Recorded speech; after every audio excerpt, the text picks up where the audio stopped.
dissolution, et puis crise institutionnelle que l'on connaît, ça c'est la première conférence. Et puis en décembre, je vous demande de prendre note, on parlera plus des élections américaines.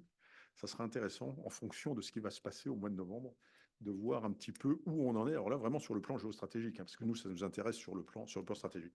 Donc cette première conférence a pour but de décrypter ce qui nous arrive depuis le mois de juin. Alors c'est assez intéressant parce que on s'est dit tiens, au début on va parler des européennes, mais on n'a jamais pensé que ça allait partir sur une crise institutionnelle. Et ensuite, quand le président a proclamé la dissolution de l'Assemblée nationale, effectivement, ça a pris tout son sens parce que c'est une crise qui dure, qui n'est pas encore résolue. On ne sait pas si le gouvernement de M. Barnier tiendra longtemps ou s'il sera censuré. Donc, il nous a semblé intéressant de faire un petit point de situation là-dessus.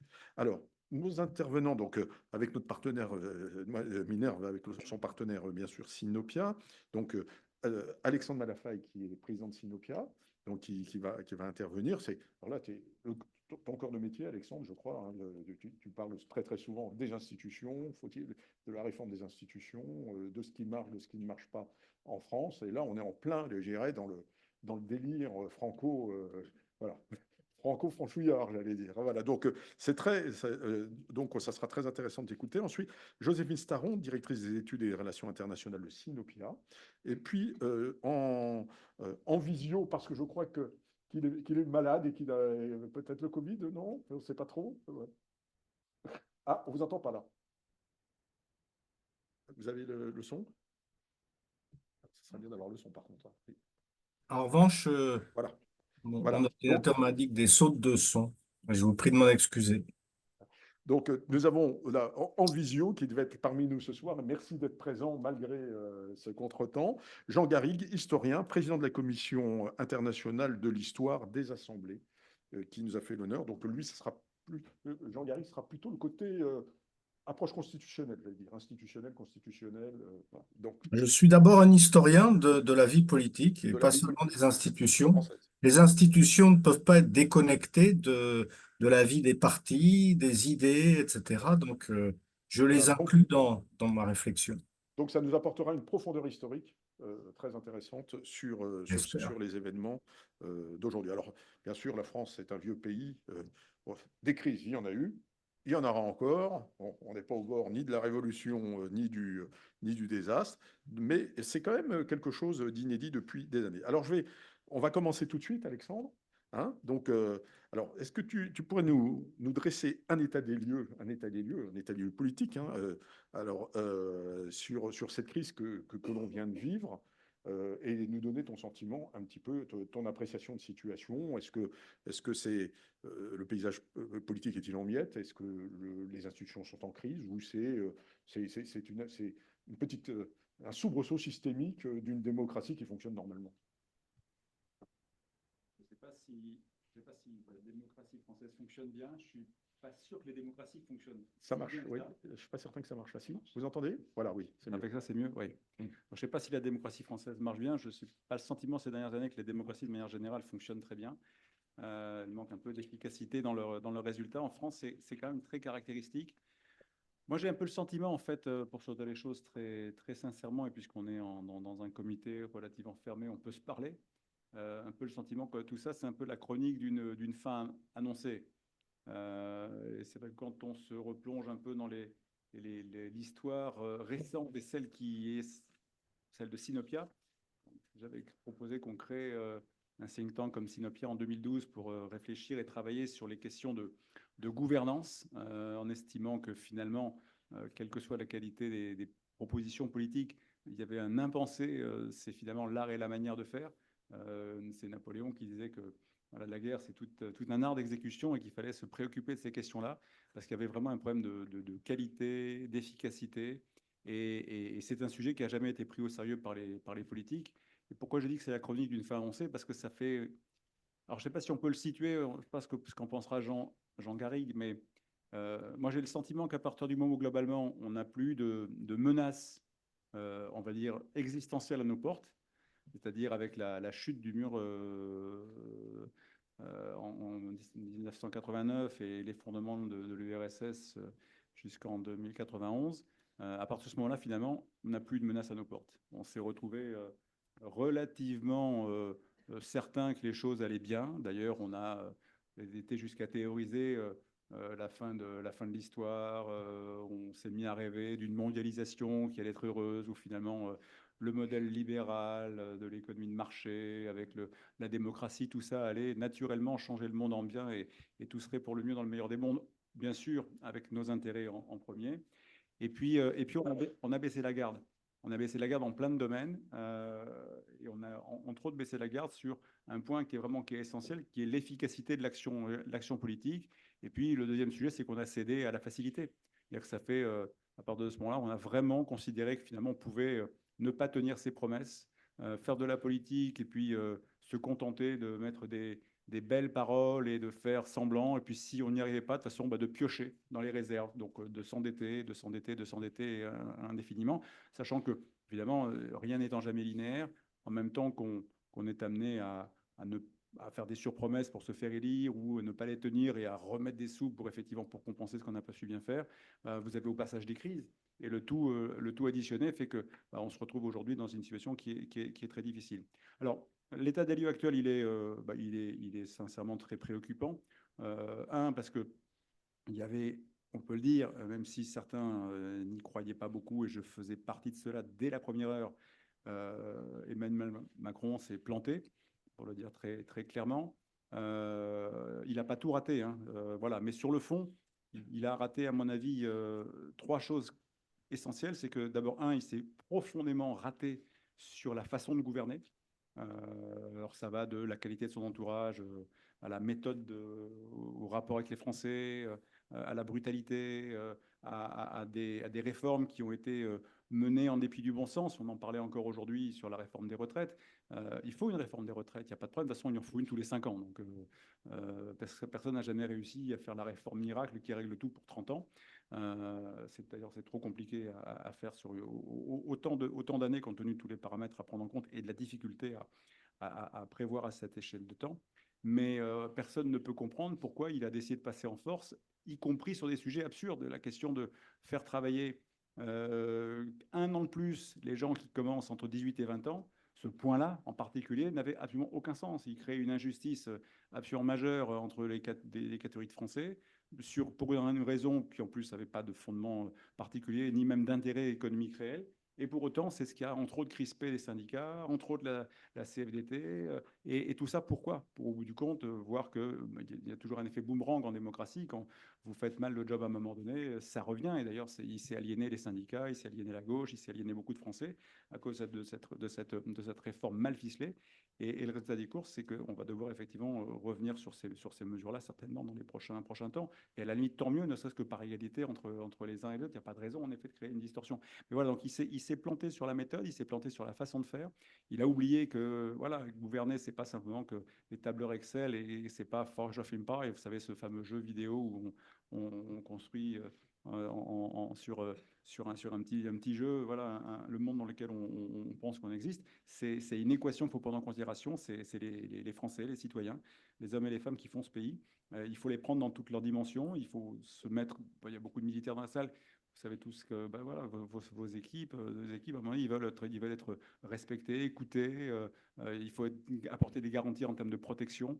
Et puis, il faut avoir un peu une vision. Il faut créer la confiance qui permet effectivement de faire en sorte que les gens vous suivent. Et ça, il l'a sans doute pas assez bien compris. Et ça lui vaut effectivement les difficultés dans lesquelles il est aujourd'hui et dans lesquelles il nous a plongé.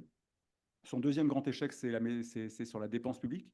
Et ça, malheureusement, c'est pas tant. Alors, bien sûr, il y a toute la Macronie qui se défend, Bruno Le Maire qui monte au créneau pour dire oui, mais les crises, oui, mais etc. C'est vrai. Mais là encore, pourquoi on en revient au point de l'échec précédent? Parce que s'il avait géré la France, non pas en bon père de famille, mais en gouvernant responsable et en étant attaché à de bonnes méthodes pour gouverner, il aurait certainement pu s'atteler très vite, comme il voulait le faire d'ailleurs au départ, sur, bien sûr, ces grands chantiers, ces grandes réformes pour libéraliser l'économie et pas mal d'autres sujets, mais il aurait pu aussi mettre en chantier celui de la réforme de l'État. Mais vous ne pouvez pas réformer l'État et faire des économies en vous aliénant le pays. Ça ne marche pas comme ça. C'est trop compliqué de réformer contre toute une administration, contre toutes les administrations, contre les Français en permanence, surtout quand il s'agit de trouver des solutions d'économie pour faire peut-être mieux avec moins, ou parfois pour faire moins tout court, et donc d'enlever un peu d'argent ça ou là. Et ça, vous ne pouvez pas le faire en vous aliénant le système, en étant effectivement en confrontation directe avec la population et avec l'administration. C'est compliqué.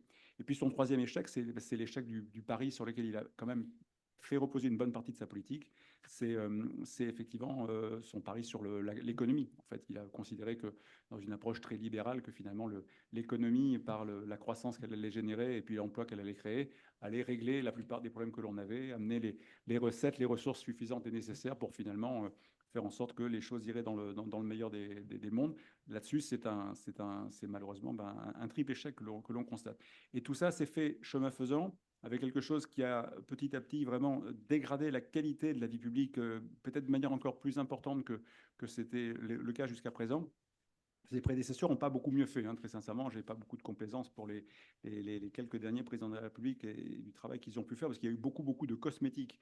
Et cette dimension cosmétique nous coûte très cher, à la fois parce qu'elle nous a finalement extrêmement tous déçus. Donc comme les gens n'ont pas été respectés, écoutés, guidés, qu'ils n'ont pas trouvé les résultats attendus, qu'on leur a fait des grandes promesses électorales, et puis on a tous eu des gueules de bois au lendemain des élections ou dans les années qui ont suivi. Bon, on voit petit à petit comment tout ça s'est traduit en termes de résultats, en termes de tendance électorale, en termes de vote à l'extrême droite, je mets des guillemets, ou à l'extrême gauche, je mets aussi des guillemets pour braquer personne, mais voilà, il y a une radicalité du vote, il y a une montée des colères. Tout ça n'a pas été compris. Tout ça a d'ailleurs souvent fait l'objet de mépris dans beaucoup de domaines. Et en plus, la qualité de la façon de faire de la politique dont je parlais, que je critique beaucoup, en plus a été accompagnée par une dégradation de la qualité du personnel politique. Et là j'en veux beaucoup, malheureusement, là aussi, à la conjoncture qu'on a traversée. Alors, il y a des responsables, il y en a deux. En l'occurrence, si on voulait en choisir deux, le premier, c'est François Hollande, qui, comme beaucoup, a joué avec une fausse bonne idée, parce qu'il a décidé de quelque chose qui était en soi pas idiot, parce qu'il y avait un vrai problème de cumul des mandats et de confiscation du pouvoir par un petit nombre de gens, notamment dans beaucoup de territoires où on avait des élus qui étaient députés, maires, députés ou sénateurs, maires, ou président du conseil général, et ça, etc. Et donc, confiscation du pouvoir par quelques-uns. Moi, je l'ai constaté dans pas mal de territoires en province. Et ça, c'était un vrai sujet. Dire comment est-ce qu'on peut faire en sorte que quelqu'un ne fasse pas 6 mandats de maire, 8 mandats de sénateur ou 6 mandats de sénateur, et puis comment est-ce qu'on prépare la suite. Donc, tout ça posait des problèmes. Et donc, bon, François Hollande a décidé effectivement de supprimer le cumul des mandats, mais sans se poser la question des effets, de l'effet final recherché, sans modéliser les conséquences éventuelles à 10 ans ou à 15 ans. On avait déjà vu que le quinquennat était une fausse bonne idée aussi, mais ça, c'était pas de sa faute. Et là, en fait, il a basculé sur ce dispositif qui s'est mis en œuvre au moment où finalement l'improbable est arrivé. C'est-à-dire qu'en général, jusqu'à présent, les partis politiques faisaient plus ou moins bien leur boulot. Ils le faisaient très mal sur le fond des idées. Ça, je peux largement, je pourrais vous raconter mes expériences passées dans des partis politiques où vraiment il y avait une défaillance profonde de la pensée, de la réflexion. Par contre, c'était des belles machines pour gagner les élections ou pour reprendre le pouvoir quand on l'avait perdu. Mais pour le reste, ce n'était pas terrible. Mais c'est vrai que les partis politiques avaient au moins une vertu, c'est que quand il s'agissait d'envoyer en particulier du personnel à l'Assemblée nationale ou de choisir des gens pour aller dans les ministères, on mettait rarement des brels, quoi. On mettait rarement des incompétents, on mettait rarement des gens qui venaient de nulle part. On choisissait des gens qui avaient déjà un parcours politique, un passé, une expérience, sauf exception. Et quand on envoyait quelqu'un dans un des ministères, même dans un secrétariat d'État, on avait des gens qui avaient quelque chose de l'expérience de la vie politique qui était solide. Et avec l'arrivée de Macron, on a une rupture qui s'est amorcée et qui n'a fait que s'amplifier depuis en termes de dégradation de la qualité du personnel politique. C'est qu'en fait, comme il est la surprise du chef, si je puis dire, personne ne voit arriver Emmanuel Macron, en tout cas, et surtout personne ne le voit gagner, lui-même ne se voyant pas gagner, il se retrouve effectivement lauréat de la présidentielle le 7 mai 2017. Et il se dit, bon, dans 6 semaines, il me faut des parlementaires. Donc il a fait exactement ce qu'ont fait d'autres, il n'y a pas si longtemps que ça, en allant chercher un peu tout et n'importe qui pour envoyer des députés à l'Assemblée nationale. Et là, on a fait rentrer 313 parlementaires, dont, allez, soyons un peu sévères, 250 étaient quand même pas du tout au niveau, quoi, pour ne pas dire davantage, quoi.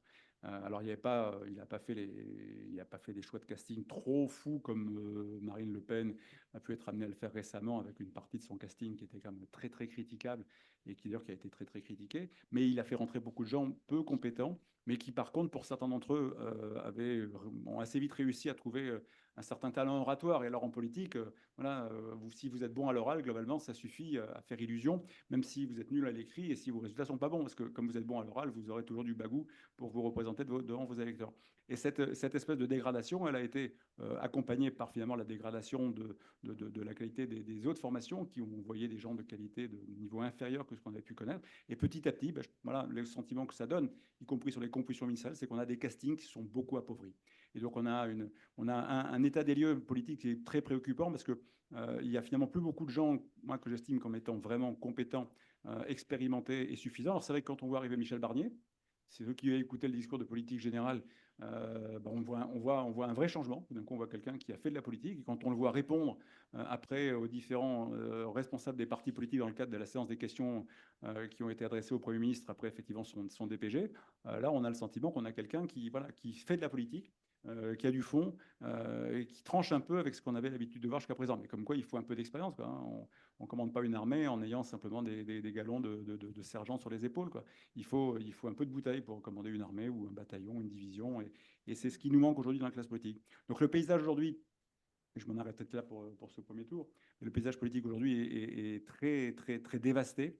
On a très peu de gens, je pense, qui sont compétents et on est dans un niveau de préoccupation qui est majeur parce que vous le savez tous, enfin, vous écoutez les informations, c'est assez banal ce que je vais vous dire, mais on a un niveau de problématiques et de cumul de problématiques qui sont majeurs, des marges de manœuvre qui sont extrêmement difficiles à trouver. On est très clairement en train de rentrer sur un chemin qui est celui de l'austérité. Je ne vois pas comment on pourra mettre autre chose que comme mot sur la mise en œuvre du budget et de ce qui va se passer l'année prochaine, puisqu'on parle de 40 milliards d'économies à trouver sur le budget 2025, on parle de 20 milliards de hausses d'impôts qui vont se nicher entre... Alors on parle des plus de 500 000 euros de revenus, on parle des retraités, on parle de taxer les grandes entreprises. Bon, on verra ce qu'ils vont réussir à sortir du chapeau et on va surtout voir ce qu'ils vont réussir à faire passer. Parce qu'il faudra, c'est pas le tout de le présenter, il faudra que ça passe à l'Assemblée. Voilà, donc on est dans une époque qui est assez déplorable et avec en plus une classe politique qui n'est pas à la hauteur parce que quand vous voyez que même la Macronie sortante n'est pas capable de faire preuve d'un peu de responsabilité. Quand vous écoutez M. Darmanin qui dit que ce qu'on propose est absolument insupportable et qu'il ne votera pas le budget dans cet état-là, je veux dire, c'est d'une irresponsabilité totale, quoi. Je veux dire, ils n'ont aucun sens de la mesure, aucun sens de la dignité. Je veux dire, ils savaient bien dans quel état était la situation. Alors, bien sûr, ils font ça pourquoi? Ils font ça parce qu'ils ne veulent pas perdre la face. Une fois de plus, c'est du cosmétique, c'est du politicien, c'est de la vision court-termiste, c'est chacun pour sa gueule, pour essayer effectivement de préparer le coup d'après et de préserver son image. Mais sur le fond, évidemment, ils ne veulent pas perdre la face. La ligne Macron, là aussi, ça fait partie de l'invalidation de sa démarche. La ligne Macron, ça a été dire on ne touche pas aux impôts. Oui, mais pour ne pas toucher aux impôts pendant des décennies, il faut faire le job ailleurs, quoi. Évidemment, il faut maîtriser la dépense publique, il faut réduire les dépenses publiques le cas échéant. Enfin, il faut maîtriser l'équation. Il n'y a pas 36 leviers. Il y a ce qui rentre et il y a ce qui sort, hein. C'est comme dans un ménage. Donc quand ça finit par trop sortir, et s'il n'y a plus assez de recettes, et en plus on est vraiment rentré dans une période qui est critique, parce que là-dessus, au moins, il avait réussi à créer un peu d'attractivité au niveau de la France, avec Choose France, avec les investissements étrangers. Après, on peut critiquer les investissements étrangers en disant c'est dommage de faire venir de l'argent d'ailleurs pour être propriétaire chez nous. Enfin bon, il vaut mieux avoir ça plutôt que pas d'investissement. Mais il avait au moins réussi à créer une dynamique autour de ça. Mais tout ça restait très fragile. Même l'année dernière, on a eu moins de recettes fiscales que ce qu'on a espéré. Donc on se rend bien compte que ça ne suffit pas. Et donc là, on est en train de créer un niveau d'inquiétude au niveau et des marchés financiers, et des investisseurs et des entreprises, qui fait que la mécanique est en train de pas de se gripper, enfin de se ralentir. Le problème, c'est que là aussi, ça va créer des effets ciseaux terribles. C'est-à-dire qu'on va continuer à amplifier les mouvements de maintien des charges au niveau de la dépense publique, avec une grande difficulté malgré tout à baisser la dépense, même si on a baissé à la marge. Si en même temps, on se retrouve avec moins de recettes parce que finalement l'économie tourne moins bien et que les impôts rentrent moins bien, que la TVA rentre moins bien, etc., bah, vous continuez à creuser l'écart. Donc finalement, vous n'arrivez pas à faire en sorte que les deux vases se finissent par s'équilibrer. Et donc cette espèce de dynamique-là, elle est au cœur de la problématique de l'équation du gouvernement qui va devoir trouver des solutions pour ne pas envoyer trop de messages négatifs aux investisseurs, au marché économique, aux chefs d'entreprise, pour qu'on puisse continuer à avoir un peu confiance dans la conjoncture et continuer à essayer d'investir et puis préserver l'activité à son meilleur niveau, tout en ayant la main sur la dépense qu'il va falloir juguler de la meilleure des manières et sans faire trop de bêtises. Parce que si on prend simplement la question de défense, moi, l'exécution de la LPM jusqu'en 2027 et après, je ne suis pas sûr que je ne suis pas le mieux placé pour en parler, mais je ne suis pas très optimiste. J'ai quand même très clairement le sentiment que les choses ne vont pas être respectées, ou alors on va encore faire semblant de dire qu'on les respecte plus ou moins, mais en fait, en définitive, on va faire des coupes. De toute façon, on voit bien dans plein de domaines, on est en train d'annoncer des coupes qui sont des coupes. Enfin, c'était toute la problématique de ces réformes quand elles sont faites très vite, c'est-à-dire qu'on décide de couper, alors on coupe tout. Voilà, on coupe ce qui est inutile sans doute pour une partie, mais on coupe aussi des choses très utiles parce qu'on n'a pas le choix. Et donc ça aussi, ça a des effets. On va couper dans la formation, on va couper dans l'investissement, on va couper dans la recherche, on va couper dans des endroits où bon, on va pas faire de distinguo entre ce qui est utile et ce dont on peut se passer, et ça va avoir des conséquences. Et tout ça va laisser des traces qui vont mettre après, qui vont faire des petits, comme on dit, dont on va payer les effets retour avec 1 an ou 2 ans ou 3 ans de décalage. Donc ça, c'est vraiment une conjoncture qui est très périlleuse. La seule bonne nouvelle, je pense, c'est la seule chose qu'on peut dire aujourd'hui, ce soir, c'est Michel Barnier. Voilà, c'est à peu près la seule bonne nouvelle qui est là, même si son casting gouvernemental est, de mon point de vue, très fragile. Il n'y a pas beaucoup de personnalités de premier plan. Il n'y a pas beaucoup de gens expérimentés pour s'occuper des dossiers. À l'agriculture, pas sûr quelle est la compétence. À l'éducation, pas sûr quelle est la compétence. Voilà, sur les gros sujets, sur les gros ministères, à part M. Retailleau, qui pour lui est à l'aise sur le sujet dans lequel il va exercer ses fonctions. Voilà, à Bercy, vous avez un type de 33 ans. Il qui a juste été député depuis 2022. Je veux dire, c'est pas raisonnable. 33 ans pour aller à Bercy. Vous imaginez, vous retrouvez demain en face des grands patrons de banque, des grands instituts de finances internationaux, vous vous retrouvez en face des grands patrons français quand vous allez les convoquer pour leur taper sur la tête, vous vous retrouvez à l'Assemblée nationale face à des gens extrêmement expérimentés que sont le patron de la commission des finances, ou vous vous retrouvez en face du rapporteur général Charles de Courson. Voilà, enfin, sincèrement, tout ça n'est pas sérieux. Et ça, c'est le lot. Enfin, c'est ce gouvernement-là, dans sa grande composition, qui est malheureusement je trouve très faible en termes de niveau. Alors c'est aussi pour ça qu'ils l'ont composé comme ils l'ont composé, avec Marie-Claude Carrère-Gilles qui va effectivement faire de la coordination, avec pas mal de choses qui sont rattachées en direct à Michel Barnier pour rendre ça le moins inefficace possible. Bon, puis après, il pilotera ça projet par projet. Mais c'est vrai que c'est la seule bonne nouvelle. La seule bonne nouvelle, c'est qu'on a affaire à quelqu'un qui a de l'expérience, qui veut bien faire, qui finalement, maintenant qu'il a le job, va pas forcément chercher à faire autre chose que bien servir le job qu'on lui a confié, et peut-être qu'il va arriver en tout cas à trouver un chemin. Alors moi, je ne suis pas inquiet, il y a un chemin. Il y a un chemin, et ce gouvernement, je ne vais pas faire trop de pronostics, mais il va tenir un certain temps parce que globalement, ça va arranger tout le monde. Personne ne va avoir envie, à mon avis, d'appuyer sur le bouton à courte échéance, ni même à moyenne échéance. Il n'y a pas forcément intérêt. L'intérêt, c'est de préparer le bon moment pour la prochaine élection présidentielle. Et mettre le bazar pour mettre le bazar, le RN peut être tenté de le faire, mais là encore, il faudra se poser la question de l'effet final recherché. Si c'est pour effectivement provoquer la chute du gouvernement actuel, pour qu'il soit remplacé par un autre gouvernement qui sera peut-être issu d'une formation plutôt de centre-gauche avec la gauche, est-ce que ça fera le jeu du RN? Est-ce que le RN pourra davantage peser sur le cours des choses en étant dans ce rôle-là plutôt qu'il l'est aujourd'hui, en ayant un peu la main sur la gâchette, mais en n'appuyant pas sur la détente? En tout cas, ce sera intéressant à observer. Mais ce qui est sûr, c'est que le peu de qualité de résultat qui risque de sortir de tout ça, et là encore on verra, parce que la méthode est essentielle. Michel Barnier veut faire avec les Français, il veut faire avec les partenaires sociaux, il veut faire avec les corps intermédiaires, il veut faire avec les collectivités territoriales. Tout ça, c'est des très bons messages. Si vraiment il le fait, et qu'il arrive effectivement sur un plan méthodologique, sur un plan de climat de confiance, il arrive à faire passer des petites réformes, mais qui passent, et qu'il envoie petit à petit des messages de on fait de la politique et c'est sérieux, on ne fait pas du bruit et de la fureur, et on ne fait pas des grands mots, mais pas suivis des faits. Bah, si petit à petit il arrive à poser des pas comme ça, et à faire ça, et à être respecté par les Français, il y a peut-être un petit bout de chemin pour faire quelques mois, quelques années, et puis nous replonger devant la prochaine échéance. Mais le risque, la prochaine échéance, c'est qu'elle sera présidentielle si ça tient encore 2 ans et demi, et c'est que de toute façon, on sera face à une équation qui est particulièrement complexe à résoudre pour les Français. C'est à qui donner les clés du camion. Et très sincèrement, tous ceux qui ont envie d'y aller, depuis Attal, Darmanin, Wauquiez, qui vont tous se dévorer jusqu'à temps qu'arrive le seuil de l'élection, je ne suis pas sûr que là-dedans, les Français aient très envie et soient très motivés. Donc, on va se retrouver à nouveau avec des choix qui vont être cornéliens. Et une fois de plus, après, des majorités qui seront peut-être très difficiles à fabriquer à l'Assemblée nationale. Parce que je vous fiche mon billet, c'est que le débat sur la proportionnelle, on va peut-être le lancer, mais il ne va pas voir le jour.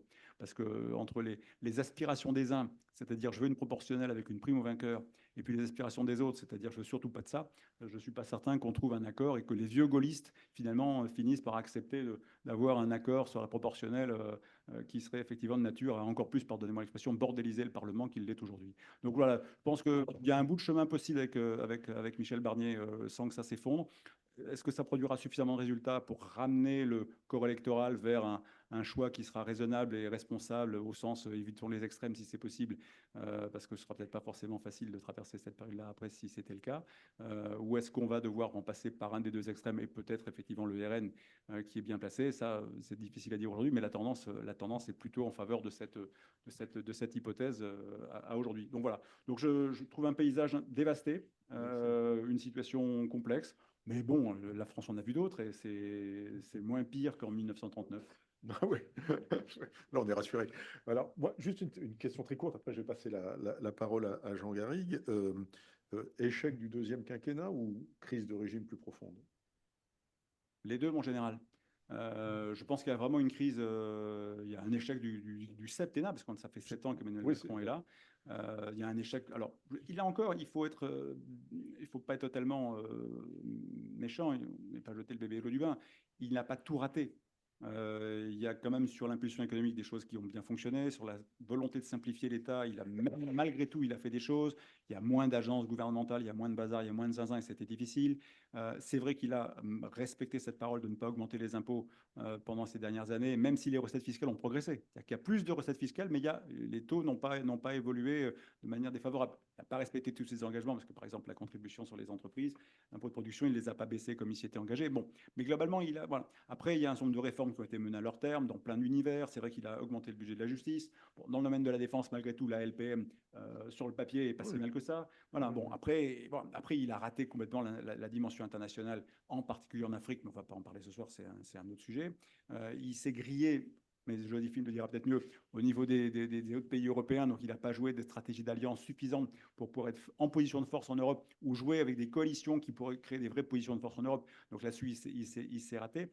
Voilà, alors c'est vrai qu'il y a de toute façon un échec patent de ce point de vue-là, mais à côté de ça, il y a à mon avis une usure profonde du système, c'est-à-dire qu'on n'a pas suffisamment pris en compte l'adaptation du système démocratique et institutionnel pour finalement permettre d'être un peu plus en logique d'efficacité, logique de fabrication de résultats. Et je pense qu'en plus, on a oublié les Français. Donc à un moment donné, il va falloir faire bouger les institutions, mais pas de manière désordonnée et surtout pas avec un grand soir. Il va falloir apporter des réponses sur un certain nombre de sujets pour essayer de faire mieux et puis surtout revenir sur le fondamental. C'est-à-dire que les propositions pour bien gouverner ce pays, entre guillemets, pour bien, enfin, en tout cas pour faire le job, elles existent. C'est comme les rapports, il y a plein de rapports surtout. Voilà. Le sujet, c'est comment on fait. Comment on fait pour embarquer les Français dans des réformes, dans des transformations, et comment on fait pour en sorte que ce soit vraiment mis en œuvre, et puis qu'à chaque fois qu'on veut faire quelque chose, il n'y ait pas le monde entier contre vous, quoi. C'est sur cette façon-là qu'il va falloir beaucoup travailler, à mon avis, beaucoup plus que sur le quantum des impôts ou la suppression un peu à la serpe de tel ou tel poste de dépense. Je pense que c'est vraiment sur l'art et la manière de faire de la politique qu'il va falloir beaucoup se concentrer. Ça passe effectivement par une refonte des pratiques politiques, par un certain nombre de modifications de dispositions constitutionnelles, électorales ou autres. Mais évidemment, il ne faut pas changer le système. Je ne crois pas que crise de régime, ça voulait dire qu'on passe à une 6e République. J'ai écrit un petit bouquin il y a longtemps qui s'appelle La 6e République, on peut en parler, mais je ne crois pas que ce soit en fait une 6e qu'il faille proposer aujourd'hui, c'est-à-dire la 5e, elle repose sur l'élection du chef de l'État au suffrage universel direct. Ça, je pense que les Français y sont très attachés, il faut le garder, mais ça ne veut pas dire pour autant qu'il faut tout garder en l'état. Et c'est comme quand Bruno Retailleau remet en cause l'état de droit, il n'est pas infondé à dire ça. L'état de droit, ce n'est pas un cadre immuable. Voilà, c'est un cadre dans lequel il y a des équilibres et des valeurs, et tout ça doit effectivement être en capacité à produire le meilleur des résultats attendus par les Français. Et l'état de droit, ce n'est pas l'état des droits. Voilà, ce qui est une vraie confusion aujourd'hui au niveau sémantique par rapport à beaucoup de gens. Voilà, donc il y a besoin de faire des choses, mais pour autant, il faut le faire avec beaucoup de prudence. Et moi, je crois beaucoup aux vertus de l'expérimentation pour éviter effectivement de faire des erreurs stratégiques, parce que le quinquennat, c'était une très mauvaise décision, le cumul des mandats, c'est une très mauvaise décision. Donc il faut vraiment réfléchir à ce qu'on fait, il faut y aller, comme dirait Sun Tzu, voilà, on régit un grand État, non, c'était Confucius qui disait ça, on régit un grand État de la même façon qu'on régit un petit poisson. Donc il faut faire très attention quand on prend des décisions à ne pas aller trop vite, sinon le petit poisson, il part en morceaux dans la friteuse. Voilà, merci infiniment voilà, pour ce point de vue très, très tranché d'ailleurs. Merci Alexandre. Alors maintenant, on va écouter Jean Garrigue, hein, qui va nous donner une approche plus d'historien, de constitutionnaliste. Plus sérieuse. Ah non, non, non, non, pas du tout, non, mais c'était une approche politique là, peut-être.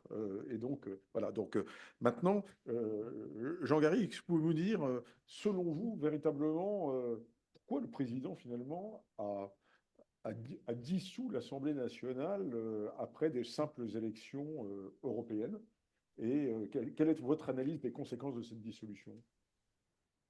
Bon, vous me permettrez d'abord de m'excuser pour ma présence visio, remercier ceux qui m'ont invité, Alexandre et Joséphine, et puis aussi pour peut-être rebondir un tout petit peu, malgré tout, quand même, sur tout ce qui a été dit par Alexandre, puisqu'il a fait un portrait très, très complet des difficultés que traverse notre démocratie et la plupart des démocraties d'ailleurs dans le monde aujourd'hui. Il y a une crise globale de la démocratie. C'est quand même la première chose peut-être qu'il faut dire.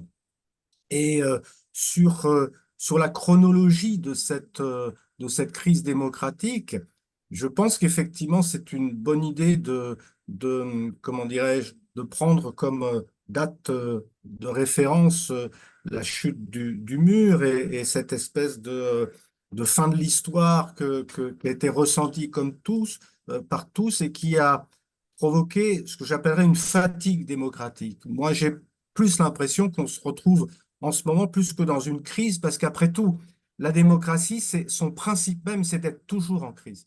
La crise, c'est le symptôme de l'adaptation du système démocratique, qui est un système finalement récent dans l'histoire du monde, même s'il avait été inauguré par les cités grecques, mais pour très peu de temps.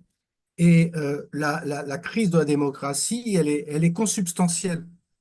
C'est s'adapter à l'évolution des sociétés. Et c'était d'ailleurs le projet d'Emmanuel Macron à l'origine. Son projet qui s'appelait Révolution visait à adapter notre système démocratique qui est bâti sur l'État-providence, ce système de protection qui a été conçu par les hommes de la résistance et qu'on a mis en place à la libération, pas seulement en France, en Angleterre, un peu partout.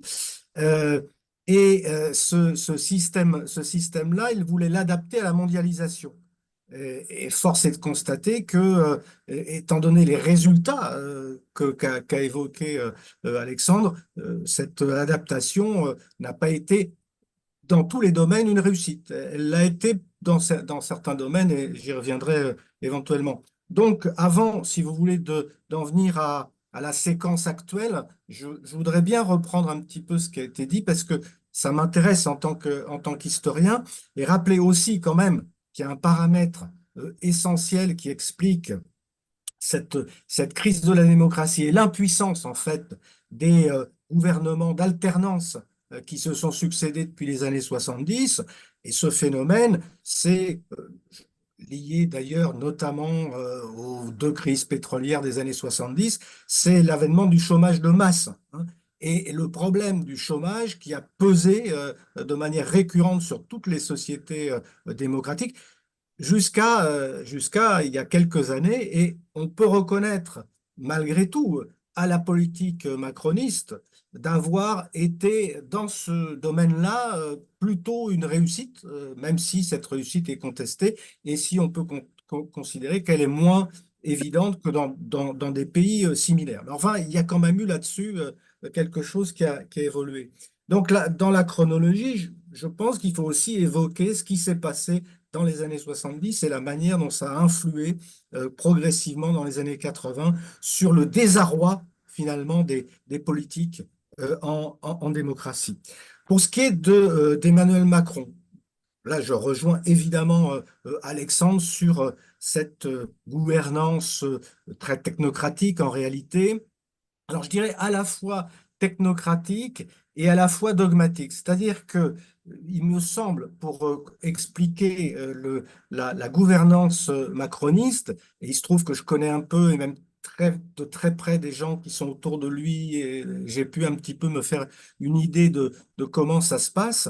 Je pense qu'il y a à la fois cette culture technocratique dont il est un pur produit, mais il y a aussi une lecture extrêmement, comment dire ça, dogmatique du gaullisme, ou plutôt de la gouvernance gaulienne. C'est-à-dire que c'est quelqu'un qui a vraiment étudié et qui connaît ce qu'était le surplomb gaulien, le commandement gaulien, et ça devrait parler au public qui est ici, mais qui l'a interprété à sa manière, d'une manière beaucoup trop dogmatique et en oubliant les Français, justement.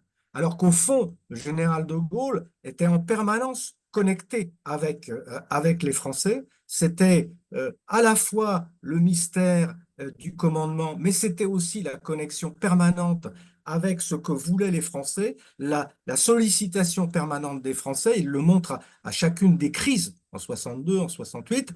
Et lorsqu'il se déconnecte des Français, il reconnaît cette déconnexion et choisit son suicide politique en avril 1969. Donc il y a ce paradoxe chez Emmanuel Macron d'avoir voulu restaurer une forme de gouvernance gaulienne, j'allais dire, en allant au-delà de la lecture présidentialiste de nos institutions, et de n'avoir pas su comprendre que cette lecture-là ne pouvait se justifier que si vous aviez véritablement cette connexion avec le peuple français qui était la base de la lecture gaulienne de nos institutions. Donc, il y a aussi cet élément-là que je veux porter, mais enfin qui n'est pas en contradiction avec ce qui a été dit par Alexandre, à la fois technocratie et une forme de gaullisme, je dirais, inadapté et totalement contradictoire parce que en même temps, l'expression est chère, mais elle n'a pas été inventée par lui et elle qualifie d'ailleurs, à mon sens, toute lecture un peu analytique de l'histoire. Donc, le en même temps, c'est pas un gros mot pour moi, mais simplement en même temps, il y a voilà, cette manière d'avoir interprété, de surinterpréter ce qu'était le gaullisme. Évidemment, cette conjonction entre la déconnexion des politiques, mais des politiques bien avant Emmanuel Macron, et l'échec des politiques publiques, et cette forme de présidence jupitérienne de Macron, elle aboutit à un mécontentement d'une grande partie des citoyens. Alors, c'est particulièrement fort en France, mais rappelons qu'il y a quelques semaines, l'extrême droite a fait une percée spectaculaire dans des élections de Länder allemands, en Thuringe, en Saxe. Et je rappelle qu'en Thuringe, c'est là que le parti nazi avait obtenu pour la première fois des résultats probants en 1929, juste avant la grande poussée du parti nazi. Donc, tout ça pour dire qu'on a là aussi des éléments qui sont intéressants et une montée des colères qu'on n'observe pas qu'en France. Bon, vous le savez aussi bien que moi, on vient d'avoir une montée de l'extrême droite en Autriche, aux Pays-Bas, au Danemark, un peu partout. Et rappelons bien que ce phénomène de montée de l'extrême droite sur lequel tout le monde comment dirais-je, se focalise, et a raison, c'est toujours le symptôme, effectivement, d'une crise démocratique, des difficultés de la démocratie à répondre aux aspirations d'une société. La proposition en tant que telle de la tradition politique de l'extrême droite, ça a toujours été la protestation la colère, la simplification des enjeux, et ça explique aussi pourquoi cette extrême droite a rarement pu conquérir le pouvoir. Et on a vu, malgré tout, que dans ce qui s'est passé dans les dernières élections législatives, suite à la dissolution, et je vais y revenir, l'existence d'un front républicain a permis aussi de démasquer, je dirais, les limites, les insuffisances de ce type de propositions que je qualifierais de populistes. On n'est évidemment plus dans un discours fasciste ou fascisant, même comme on pouvait l'avoir pour les ligues d'extrême droite des années 30, et encore, parce que les historiens ont montré que l'extrême droite française des années 30 était plus populiste ou réactionnaire que fasciste. Le fascisme y était très minoritaire. En tout cas, on a là quelque chose qui relève d'un mouvement de protestation, d'un populisme qui d'ailleurs rejoint en miroir ce qu'on trouve aujourd'hui avec la France insoumise. Bon, la seule différence, effectivement, c'est que la stratégie de la France insoumise, celle de Jean-Luc Mélenchon, plus exactement, est celle d'une conflictualité permanente, qui d'ailleurs, à mon sens, fait beaucoup de mal à la démocratie et qui actuellement même fait plus de mal à la démocratie que le Rassemblement national. En tout cas, c'est mon opinion et c'est ce qu'a montré la séance de la déclaration de politique générale de Michel Barnier, par exemple. Mais donc, il y a en miroir la France insoumise et le Rassemblement national.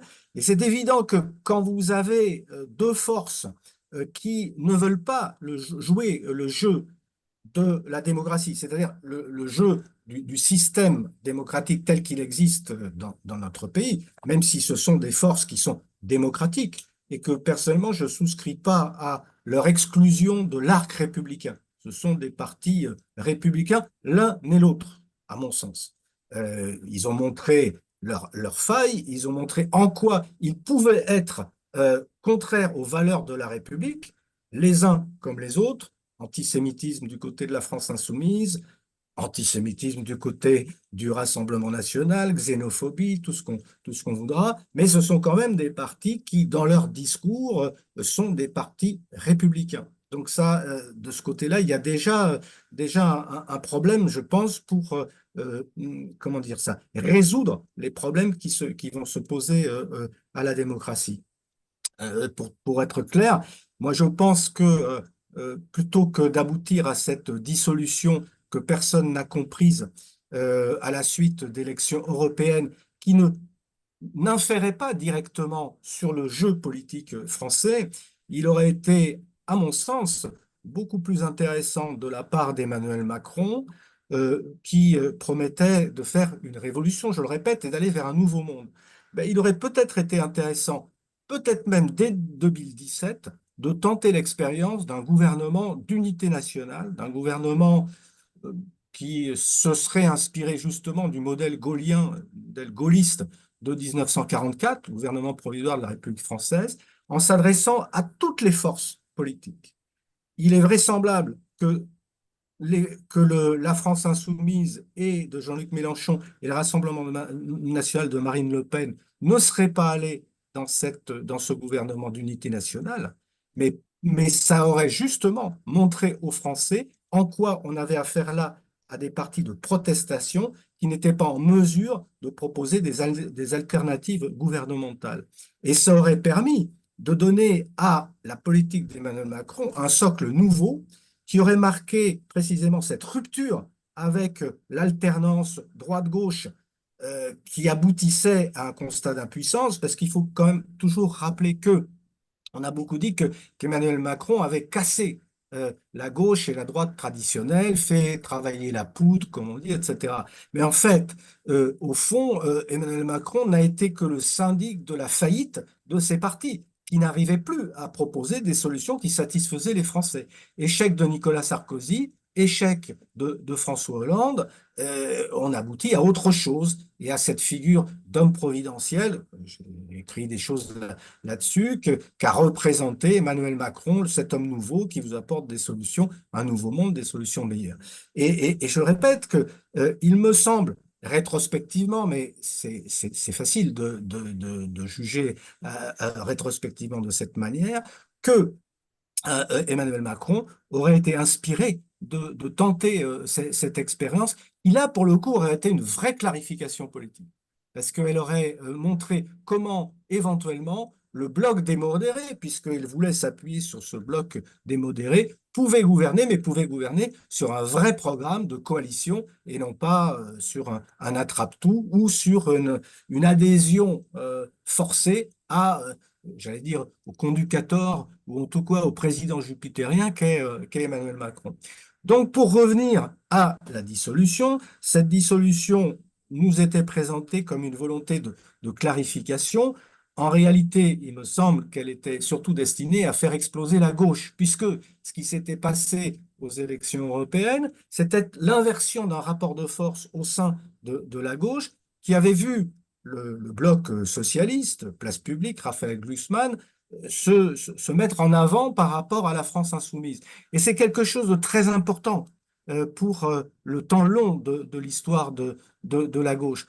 On sait que la gauche n'est arrivée au pouvoir et n'a pu proposer une alternative de gouvernement que lorsque c'était la gauche, on va dire, social-démocrate, pragmatique, qui en était le fer de lance, qui était dominante. C'est d'ailleurs ce que François Mitterrand avait compris dans les années 70, et tout son travail avait consisté à prendre l'ascendant sur la gauche protestataire révolutionnaire que représentait le Parti communiste, au fond, qui à l'époque occupait la place qu'occupe aujourd'hui la France insoumise, de manière à ce que des électeurs venant du centre-gauche, parfois de la droite, puissent adhérer au projet de la gauche.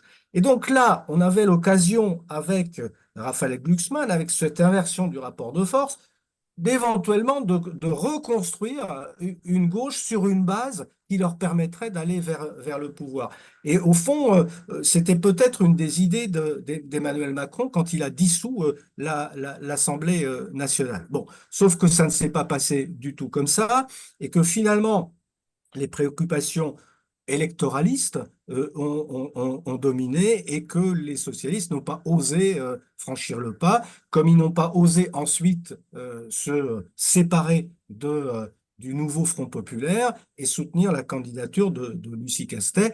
Euh, Alexandre parlait tout à l'heure et c'est très important aussi d'ailleurs, comment dirais-je, de la baisse du niveau des politiques et du problème de l'engagement et de la disqualification des parlementaires aujourd'hui. Bah, on aurait, ou des élus plus exactement, ou des gouvernants, bah, on aurait eu avec Lucie Castet le type même là de cette disqualification, même si, bon, il s'est trouvé que je l'ai interviewé hier pour un documentaire que nous préparons précisément avec Michel Cotta sur la dissolution, et que j'ai trouvé quelqu'un qui avait beaucoup de répondants et une culture politique qui m'a un peu surprise de, de sa part. Mais la culture politique et le répondant ne font pas tout. Et comme l'a précisé Alexandre, on voit bien aussi, et là je le rejoins aussi avec Michel Barnier, comment l'expérience politique,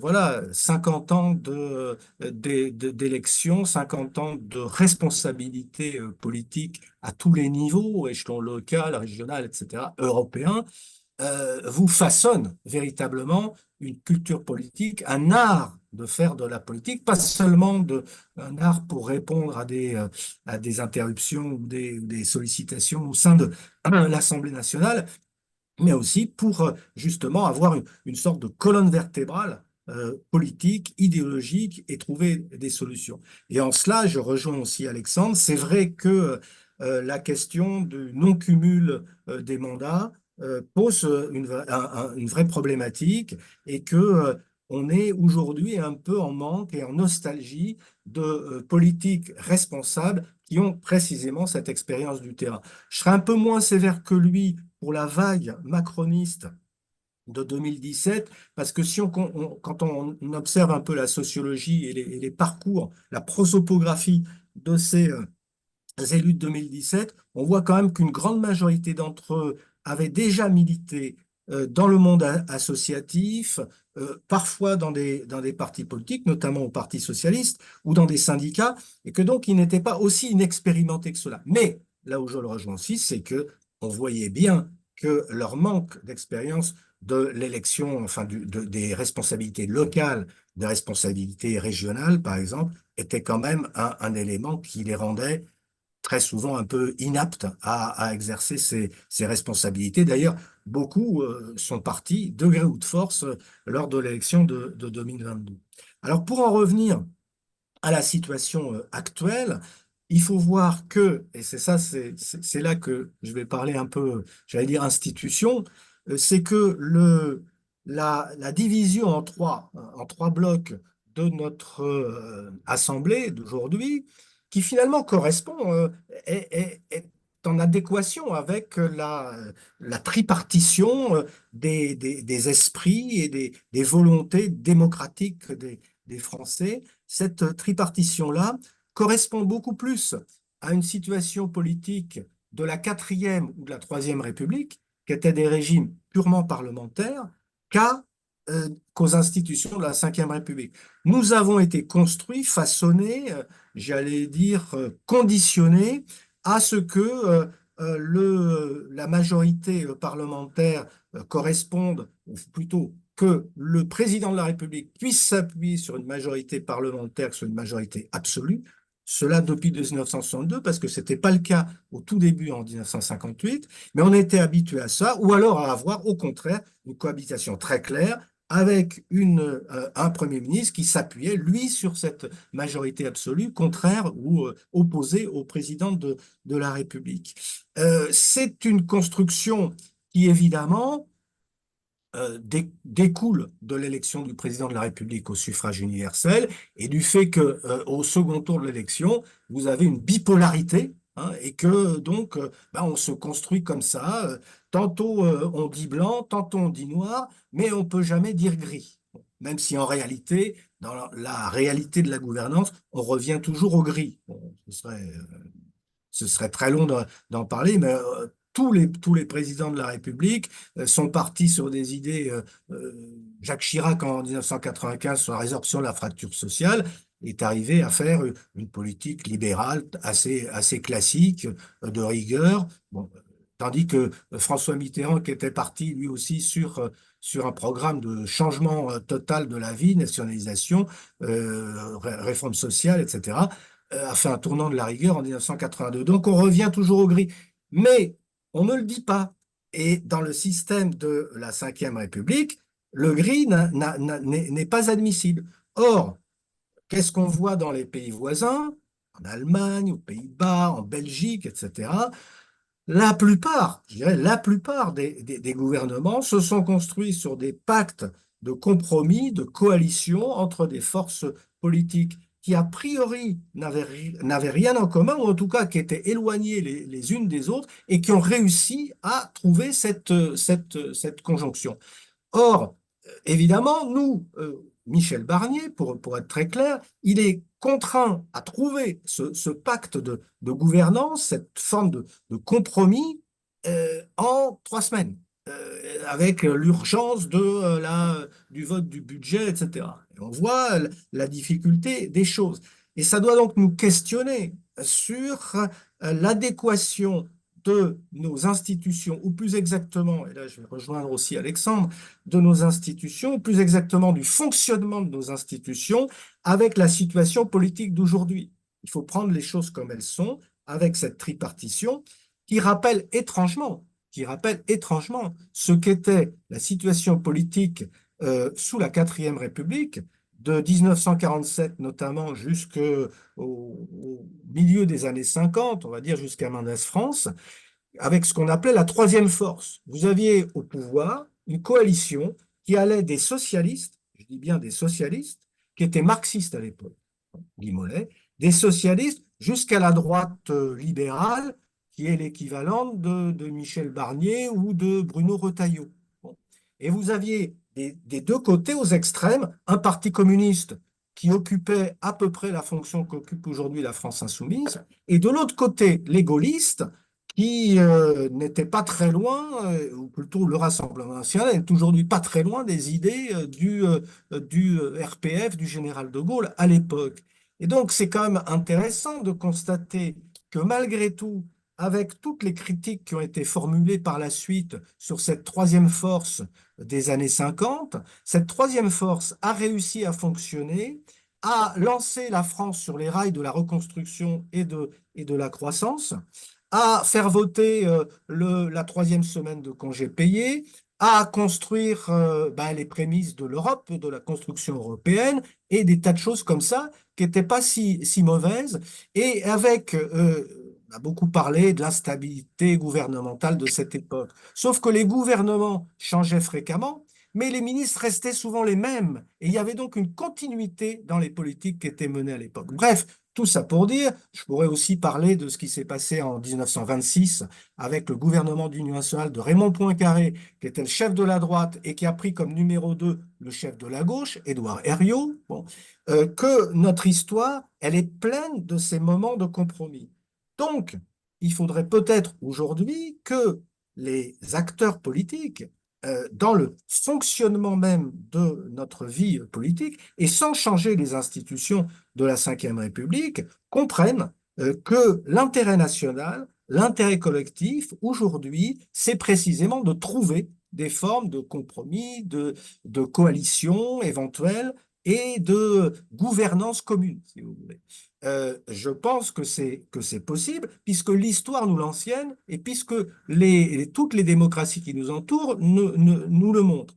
Alors me direz-vous, bah, c'est la plupart de ces pays qui nous entourent ne sont pas en quelque sorte focalisés sur cette élection présidentielle au suffrage universel, dont on voit bien à quel point elle pollue la capacité de compromis. Pourquoi est-ce que Laurent Wauquiez, après avoir beaucoup hésité, n'est pas entré dans ce gouvernement? Parce qu'il prépare 2027. Pourquoi Jean-Luc Mélenchon a tout fait pour faire capoter l'expérience de Lucie Castet et de Bernard Cazeneuve? Parce qu'il prépare 2027. Pourquoi est-ce que Édouard Philippe s'est lancé dans la campagne et a pris ses distances? Parce qu'il prépare 2027. Pourquoi Gérald Darmanin a fait cette déclaration totalement démagogique et absurde sur le refus de toute hausse d'impôts? Parce qu'il prépare 2027. Donc, là aussi, je rejoins Alexandre pour dire que il me semble que ce qui est intéressant aujourd'hui, outre le fait que dans les dernières élections législatives, la participation a montré à quel point les Français n'étaient pas si indifférents que ça à la vie publique, parce que cette vie publique, précisément, allait se focaliser sur l'Assemblée et sur le jeu des alliances. Eh bien, il me semble on a une occasion très, très, très intéressante aujourd'hui de travailler, de réfléchir sur cette notion du compromis politique. Et je pense que ça sera d'ailleurs pour toutes les démocraties, hein, toutes ces démocraties qui ont un problème d'efficacité, qui ont un problème de connexion avec les citoyens, un problème d'engagement, eh ben, c'est quelque chose qui, aujourd'hui, à mon sens, doit prendre une actualité très, très vive. Le problème étant, effectivement, que quand vous avez aux deux extrêmes des forces politiques qui, par définition, sont hostiles à ce compromis, c'est beaucoup plus difficile, pardon, de le faire fonctionner. Voilà quelques compléments à ce que nous avait dit tout à l'heure Alexandre et que je voulais vous proposer. Merci infiniment, Jean Garrigue. On aura l'occasion de vous compléter votre propos et de vous poser des questions. On va maintenant passer à Joséphine Staron. Donc, Joséphine qui va nous parler plus peut-être des élections européennes et de leur influence sur la vie politique française. Bon, on n'est que peut-être qu'impressionné par le delta entre le non-événement qu'ont constitué ces élections européennes, au moins au niveau européen, et puis la déflagration que ça a eu sur la France. Alors, est-ce que vous confirmez que finalement, au niveau européen déjà, les équilibres sont à peu près pérennes? Est-ce que la poussée du populisme est importante? Est-ce que des extrêmes, l'extrême droite, comme en Autriche, ou bien comme en Hongrie, etc.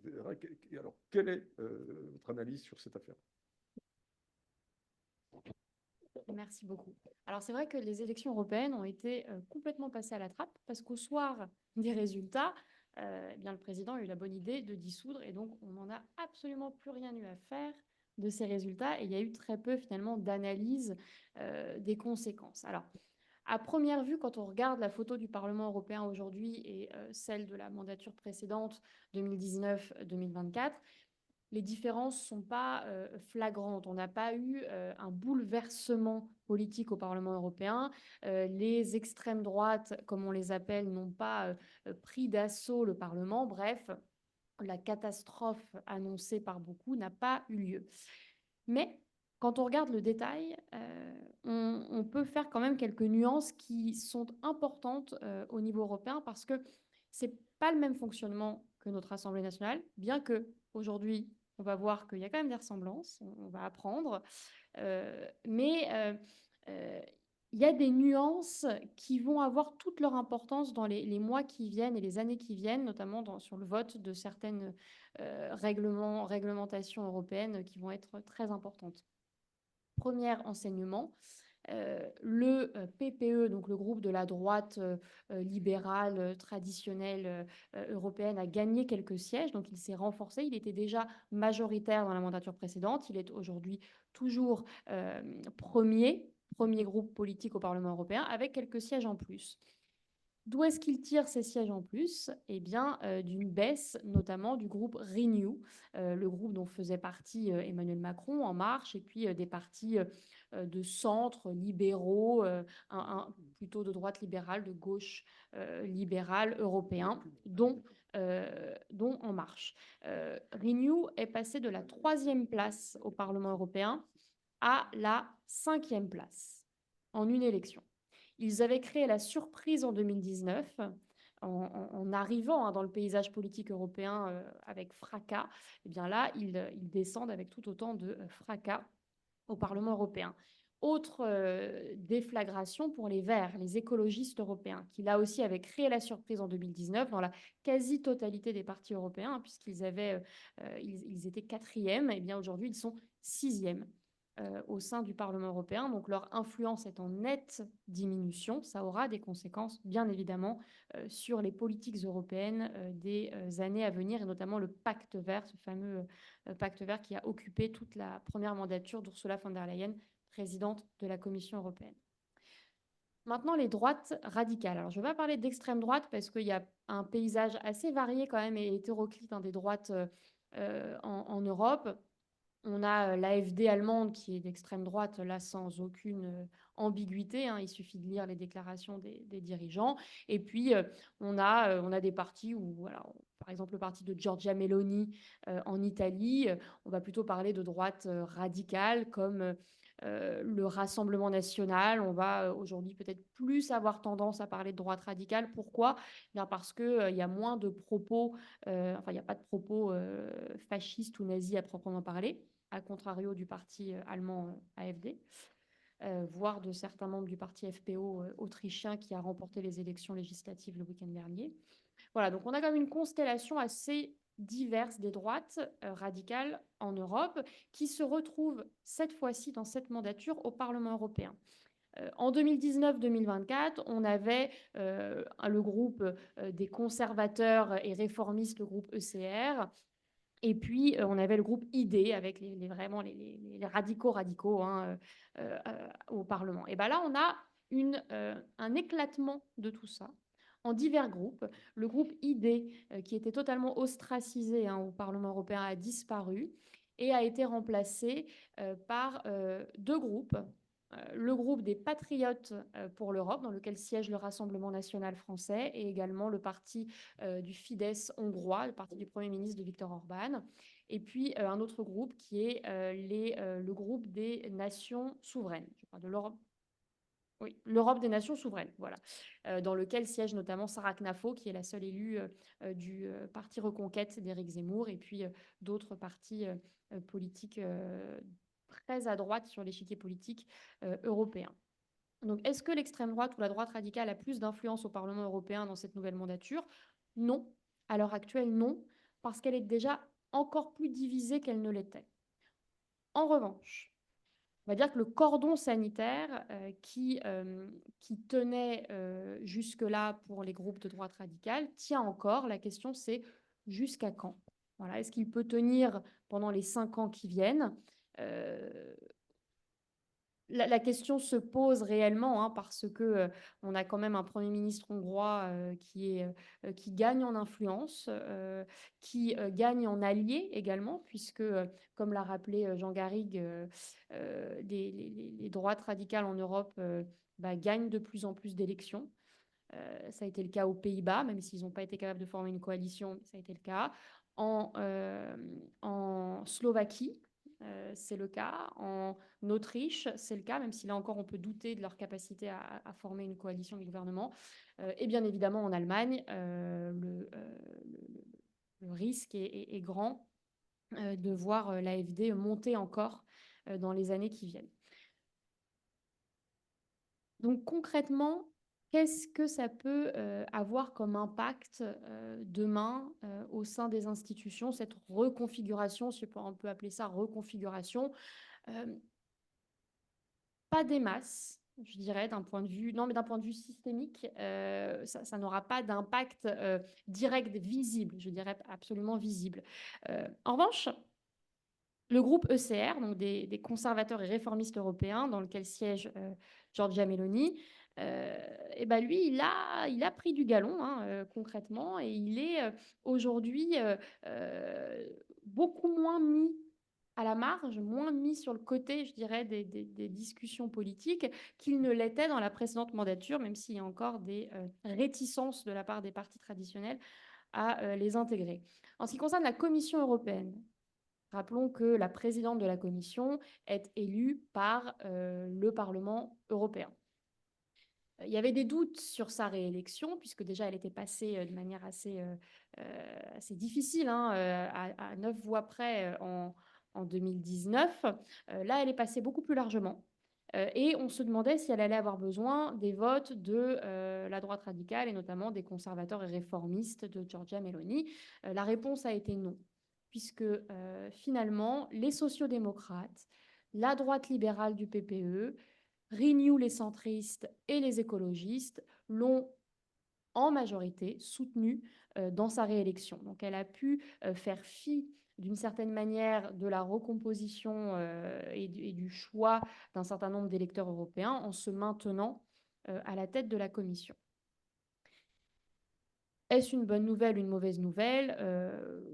Ça, on laissera cette question à l'appréciation de chacun. En revanche, il va y avoir des ruptures par rapport au passé. Nécessairement des ruptures, et on commence à les entrevoir.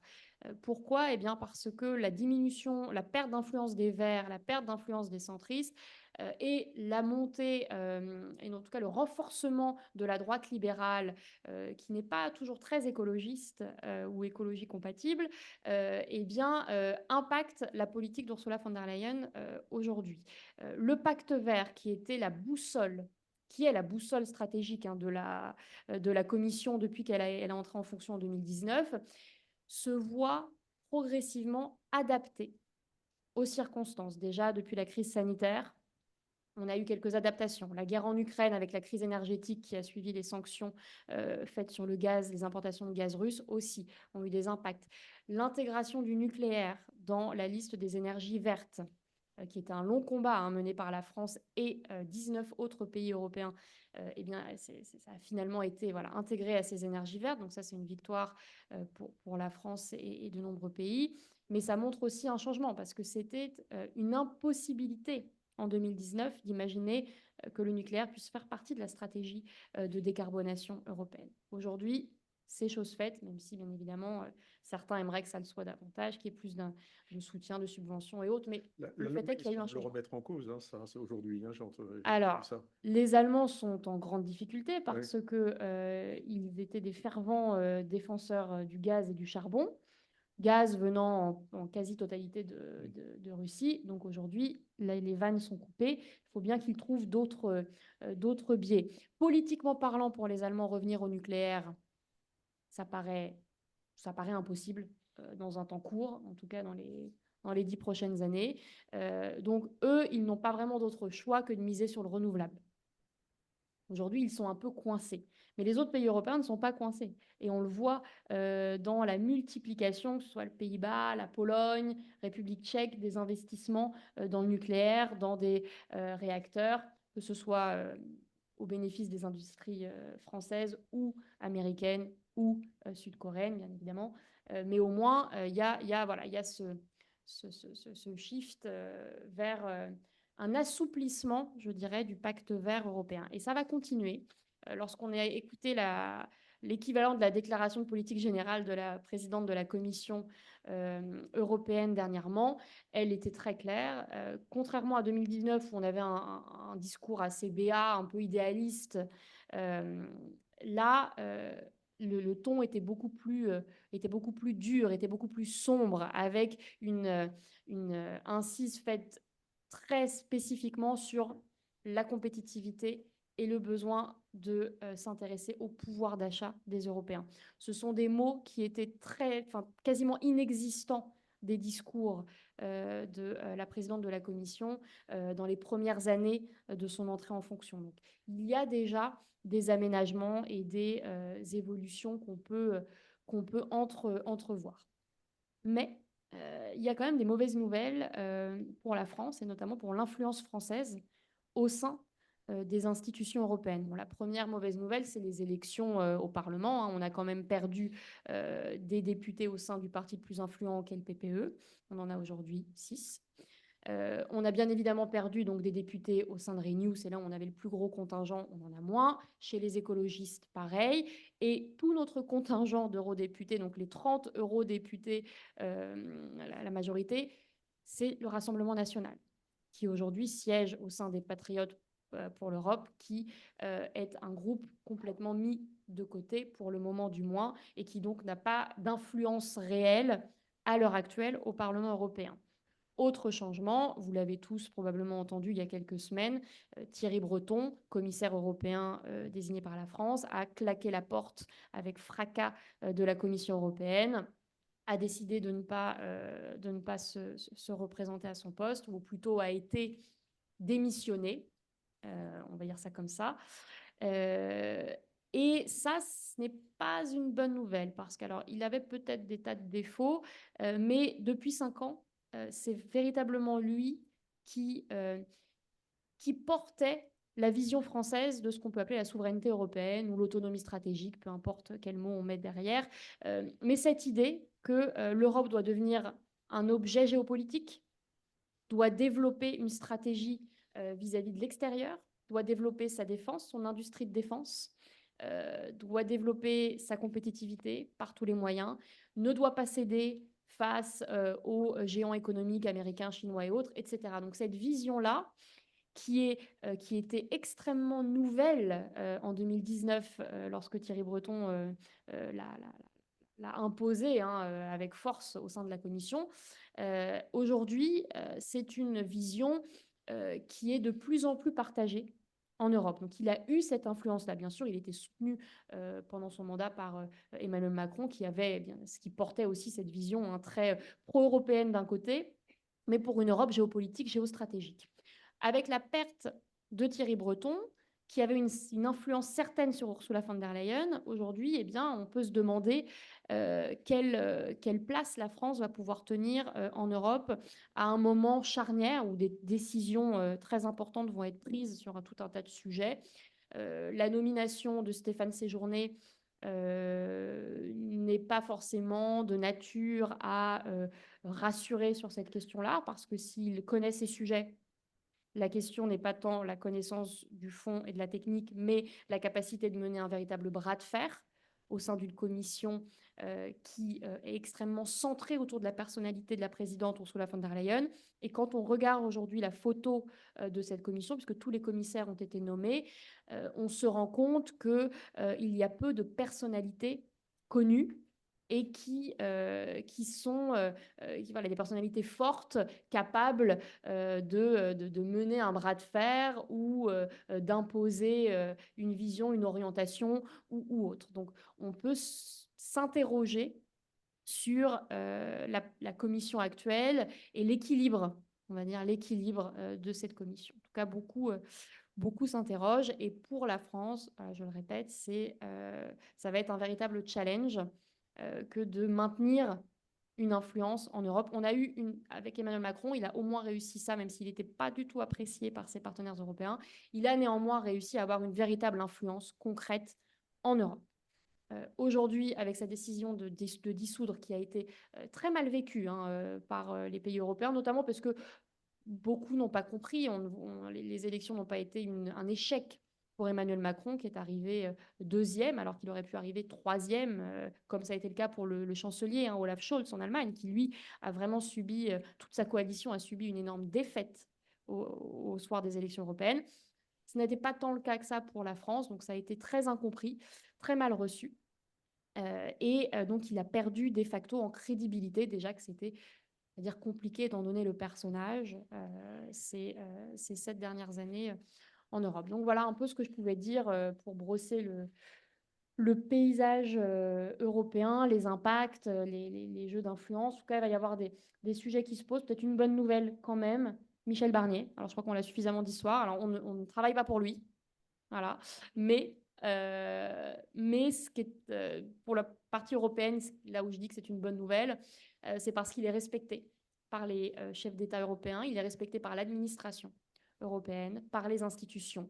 Il y est connu, reconnu, et il est salué pour la réussite des négociations sur le Brexit, la sortie du Royaume-Uni de l'Union européenne, que beaucoup considèrent vraiment comme un succès, une réussite pour l'Europe, une perte pour les Britanniques, mais une réussite pour l'Europe. Donc sa capacité de négociation, de compromis, de dialogue, elle est reconnue un peu partout en Europe. Donc déjà, c'est un point satisfaisant pour nous.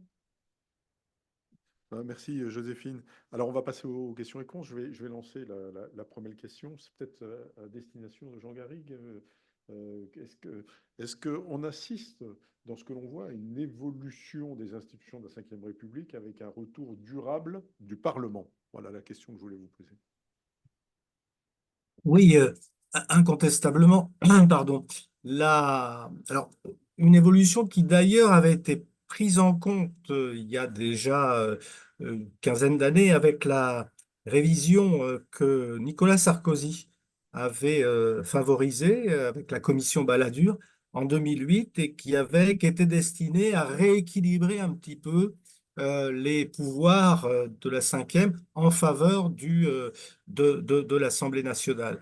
Mais ce qui est incontestable, effectivement, c'est qu'avec d'abord les élections législatives de 2022, qui n'ont donné qu'une majorité relative au gouvernement d'Elisabeth Borne, et puis avec ce qui vient de se passer en 2024, l'axe de la vie politique s'est quand même déporté très largement vers l'Assemblée nationale, puisque on voit bien aujourd'hui que c'est là que se fait la décision. Alors, c'est à nuancer parce que, comment dire, on est dans une situation que j'appelle moi de polycohabitation.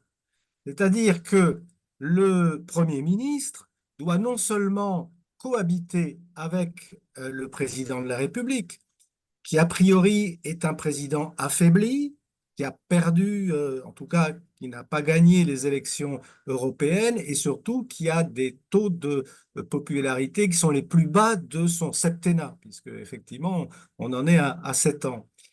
Mais ce président peut précisément jouer sur la fragilité du Premier ministre, car il ne faut pas oublier que dans la majorité, ou plus exactement dans la minorité qui soutient le Premier ministre, les macronistes sont majoritaires.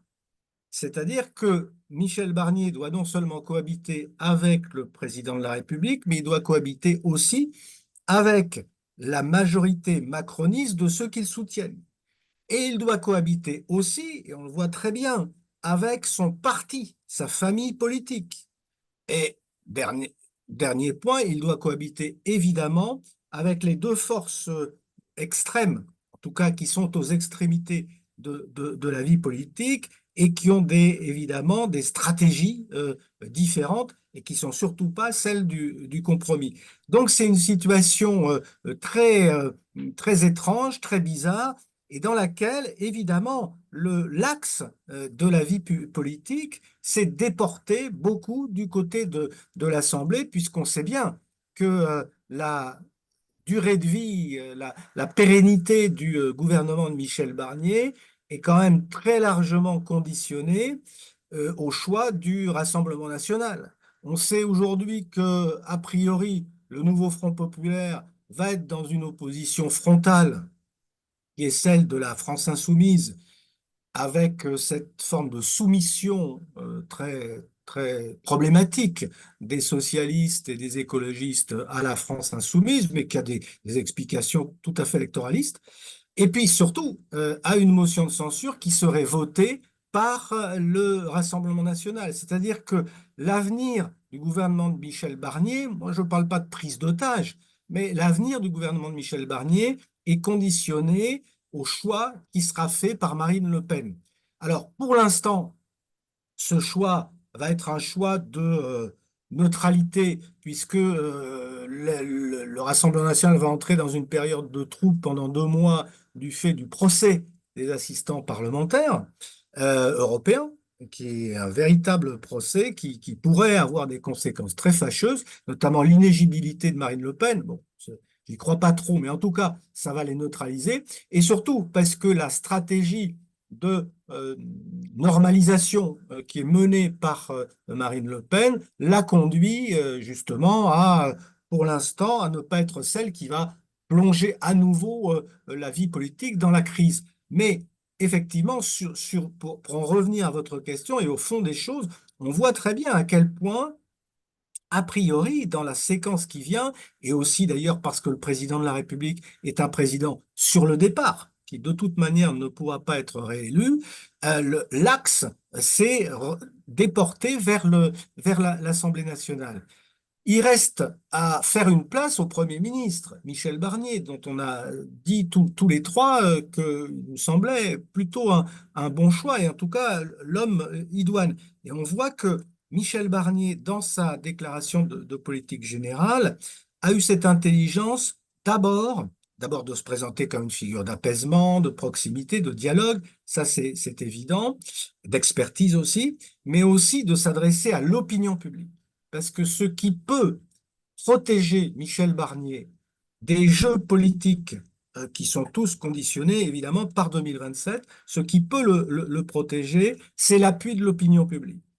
On sait que les premiers sondages, a priori, n'étaient pas très favorables. Il part avec un handicap, par exemple, par rapport à Édouard Philippe quand il est arrivé au pouvoir, mais il a cette possibilité de correspondre précisément à l'attente de l'opinion publique en termes de personnalité, d'apaisement, de compromis, de dialogue. Et je pense que s'il arrive à jouer cette carte, alors l'axe de la vie politique ne sera pas uniquement déporté vers l'Assemblée nationale, mais il devra prendre en compte aussi ce qui est un rôle éminent dans les institutions de la Ve République, c'est-à-dire celui du Premier ministre, dont je rappelle qu'il détermine et conduit la politique de la nation.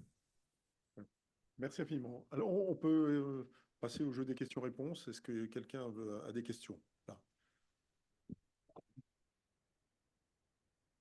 Moi, je veux bien compléter Oui, ce que disait brillamment Jean Garrigue et féliciter sa présence parce que c'est utile d'avoir des historiens dans l'analyse que l'on fait sur les situations dans lesquelles on se trouve au présent. En fait, ce qui est très intéressant avec l'arrivée de Michel Barnier, c'est sa posture qui est l'exact inverse de la posture d'Emmanuel Macron quand il arrive aux affaires en 2017. Moi, j'avais été très choqué à titre personnel par l'hyper-incarnation de la victoire et cette espèce d'ode à sa gloire quand il s'est fait élire. J'avais été vraiment marqué parce que c'est vrai que cette espèce de déambulation, pour un terme qui lui est cher, au Louvre, avec cette mise en scène incroyable, pour moi, ça m'a fait l'effet de quelqu'un qui a gagné la Coupe du Monde ou brandi le trophée alors qu'il est simplement qualifié pour le 32e de finale, quoi, qu'il faut juste aller au bout pour brandir le trophée, quoi. Et je crois que c'est vraiment une inversion des principes. D'ailleurs, j'avais été aussi très choqué par la séquence du lendemain, 8 mai, accessoirement jour anniversaire, et où TF1 avait annoncé la veille 7 mai qu'on passerait pendant 2 heures en prime time à 21 h les 2 heures de mise dans la boîte de les dessous d'une victoire. Alors, on est tout de suite déjà dans le narratif de Jésus était élu, il marche sur les eaux, et vous allez voir ce que vous allez voir. Et on vous montre tout de suite d'ailleurs comment il a gagné, parce qu'il est extraordinaire. J'avais dit, c'est ce manque d'humilité, on va le payer cher à un moment ou à un autre. Bon, bref, je ferme la parenthèse. Michel Barnier a fait exactement l'inverse. C'est-à-dire qu'il est allé avec une démarche extrêmement humble jusqu'à présent, avec des mots mesurés. C'est exactement ce qu'il a déployé à l'Assemblée, y compris dans ses réponses qu'il a adressées aux uns et aux autres. Et en fait, qu'est-ce qu'il fait? En fait, il a compris qu'il avait en fait ce que tous les élus ont, mais il a la légalité pour lui. C'est-à-dire que le système, à un moment donné, soit par le truchement du résultat d'une élection, soit par la décision qui a été celle du président de la République, il a la légalité pour lui. C'est-à-dire qu'il a la légalité pour agir, mais il n'a pas la légitimité. Et en fait, les élus n'ont pratiquement plus de légitimité. Il y a une confusion majeure depuis des années où en fait on oublie de comprendre ce que veut dire le mot légitimité. La légitimité, c'est une capacité à agir en fabriquant du consentement, de la capacité à mobiliser, à embarquer avec vous, à galvaniser, à faire en sorte que les gens comprennent, vous suivent, etc. Et ça reposant sur quelque chose qui se construit, qui s'entretient.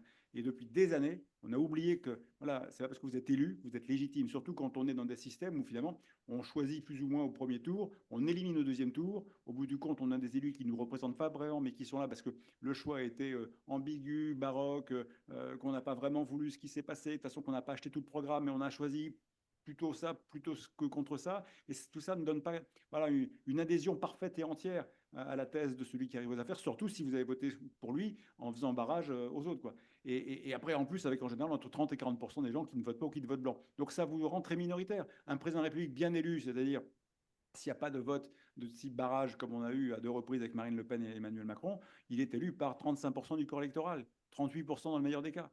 Donc ce n'est pas une vraie majorité. Donc en plus, vous n'avez pas de légitimité liée à la majorité absolue des Français qui votent pour vous. Donc on a un vrai sujet. Et donc il faut repartir à l'envers. Il faut dire, OK, j'ai la légalité, c'est-à-dire qu'on me donne le droit d'agir, on me donne le droit de faire le job. C'est super, j'ai cette chance extraordinaire.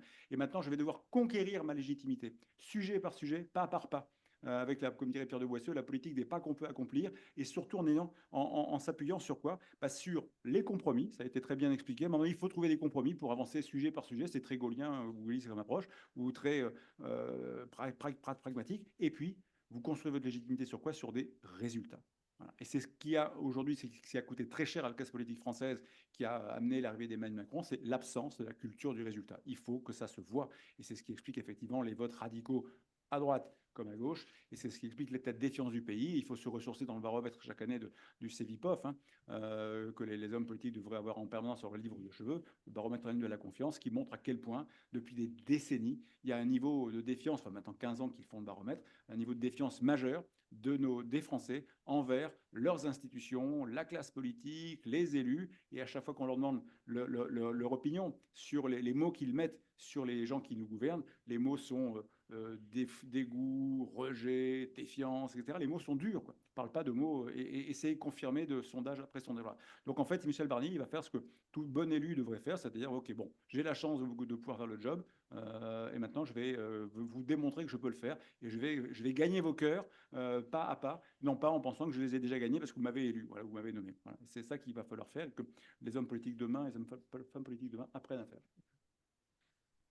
Est-ce que ce serait possible de parler un tout petit peu plus près du micro parce qu'apparemment il y a des participants qui entendent. Alors, des questions. Alors, oui, attends, on va prendre un micro là-bas, peut-être. Non.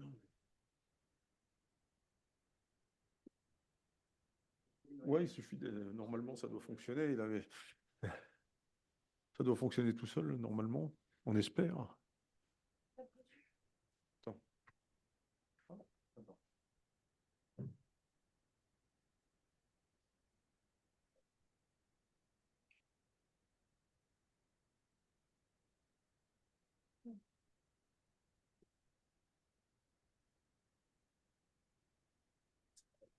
Ma question s'adresse à vous d'ailleurs. Vous avez, au tout début de vos propos, vous avez évoqué la baisse de qualité du personnel politique. Est-ce que vous pensez que c'est quelque chose c'est un phénomène qui est conjoncturel, qui est irréversible, et est-ce qu'il existe finalement un remède pour pallier ce défaut, pour regagner en qualité au niveau du personnel politique? Parce que je comprends que c'est quand même, et ça va avec l'absence de culture de résultat que vous avez également évoqué, ça finalement c'est un peu le départ de tous les soucis qu'on vit aujourd'hui. Merci pour votre question. Ça va être compliqué, en tout cas, d'aller vite en besogne pour refaire une classe politique de qualité. Ce ne seront pas les institutions qui pourront nous régler cette problématique-là à court terme, en tout cas. Après, il y a des mesures qui peuvent éventuellement le permettre.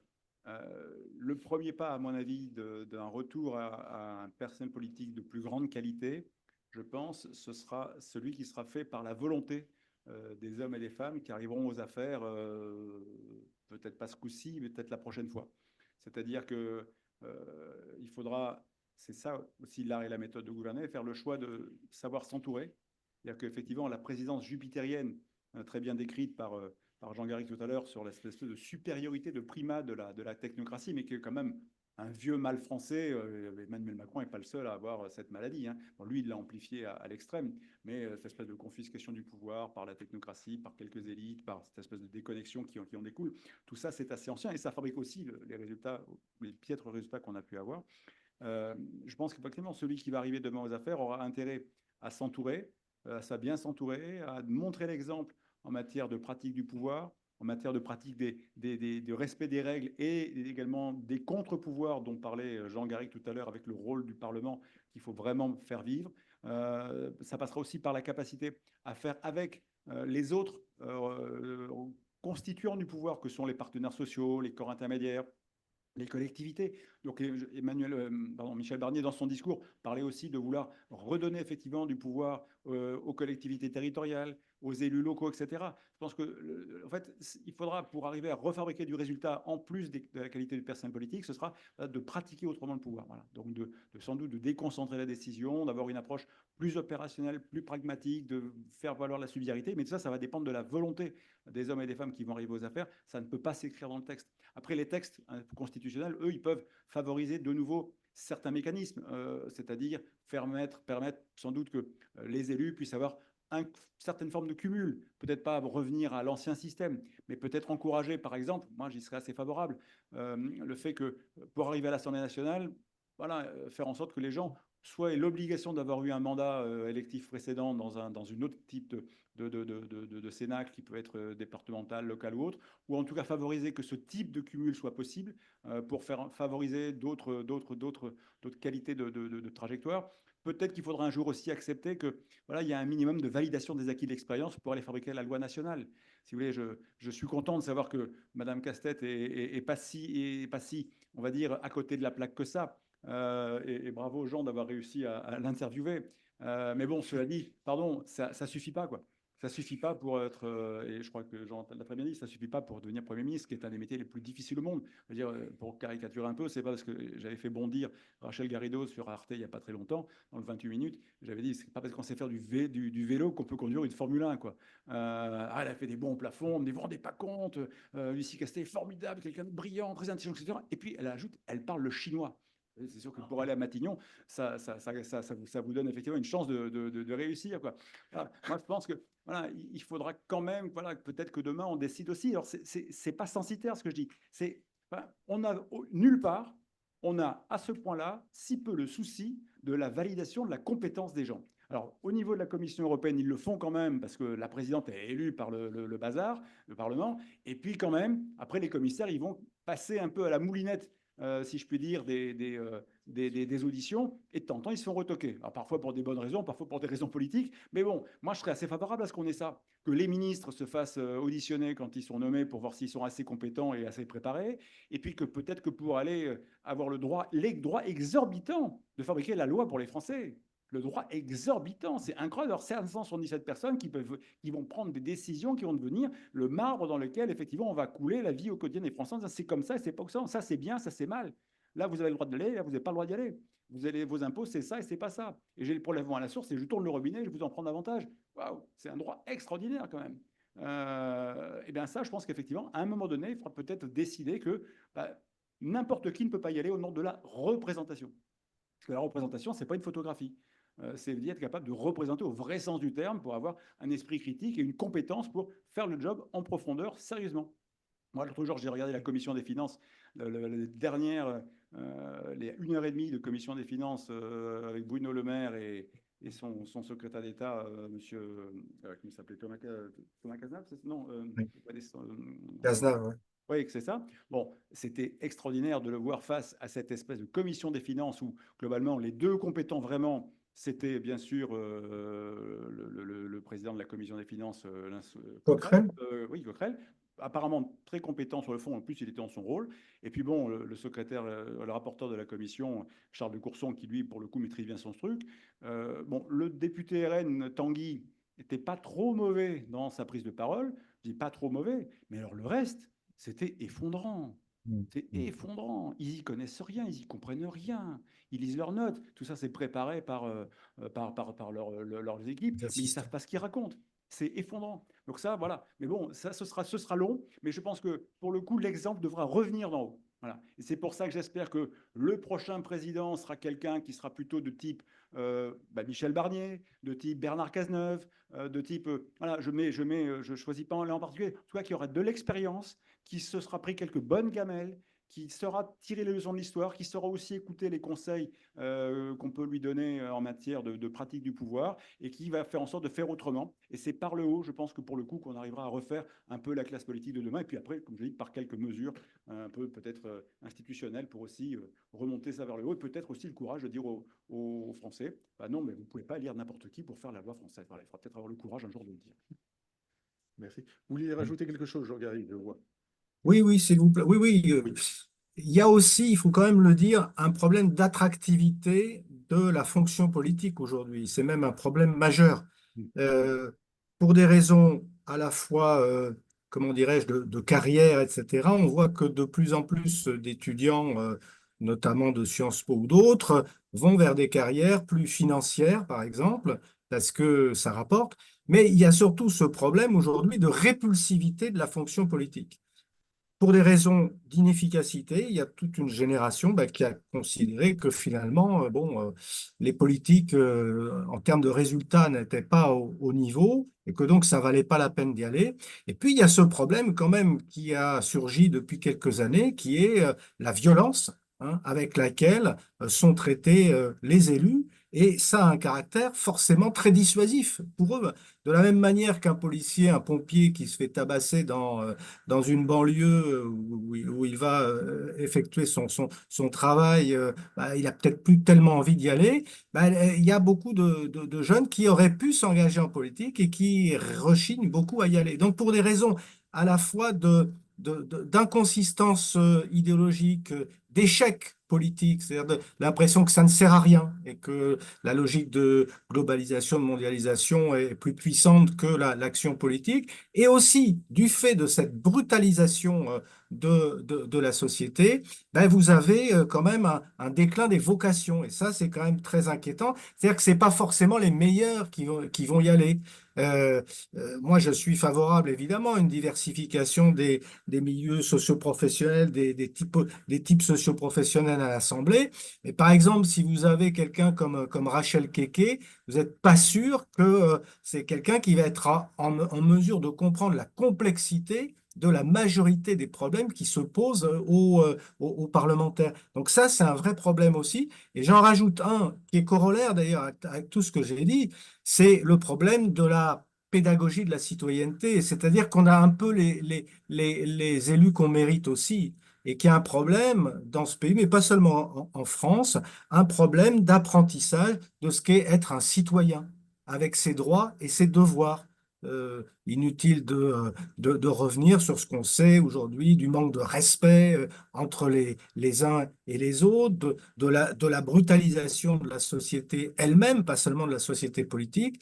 Donc il y a aussi là tout un problème, c'est-à-dire que se dire que quand on est un citoyen, on a des droits, mais aussi peut-être des devoirs de s'engager à l'échelon local ou pas, et en tout cas d'être à l'écoute des problèmes de la police, c'est-à-dire de la cité, les problèmes politiques, et puis de respecter la parole des autres. Ben, tout ça, c'est des choses qui aujourd'hui sont en plein délabrement. Et pourquoi je dis ça? Parce que quand s'est édifié le système sur lequel nous vivons, en fait, la base, sous la Troisième République, le système de la démocratie parlementaire, il y a eu tout ce travail de pédagogie, de la citoyenneté qui était fait par l'école notamment, qui était fait aussi au service militaire à l'époque, et qui était fait par les journaux, qui était fait par les politiques eux-mêmes et par l'exemplarité de ces politiques, parce qu'un Gambetta, un Jules Ferry, c'était des exemples, c'était des modèles. Ben, tout ça, si vous voulez, ça s'est complètement délabré. Ça fait partie de cette fatigue démocratique dont je parlais tout à l'heure. Et autant on doit être très attentif à ce que, à pouvoir faire émerger une nouvelle classe politique, plus capable, plus efficace, etc.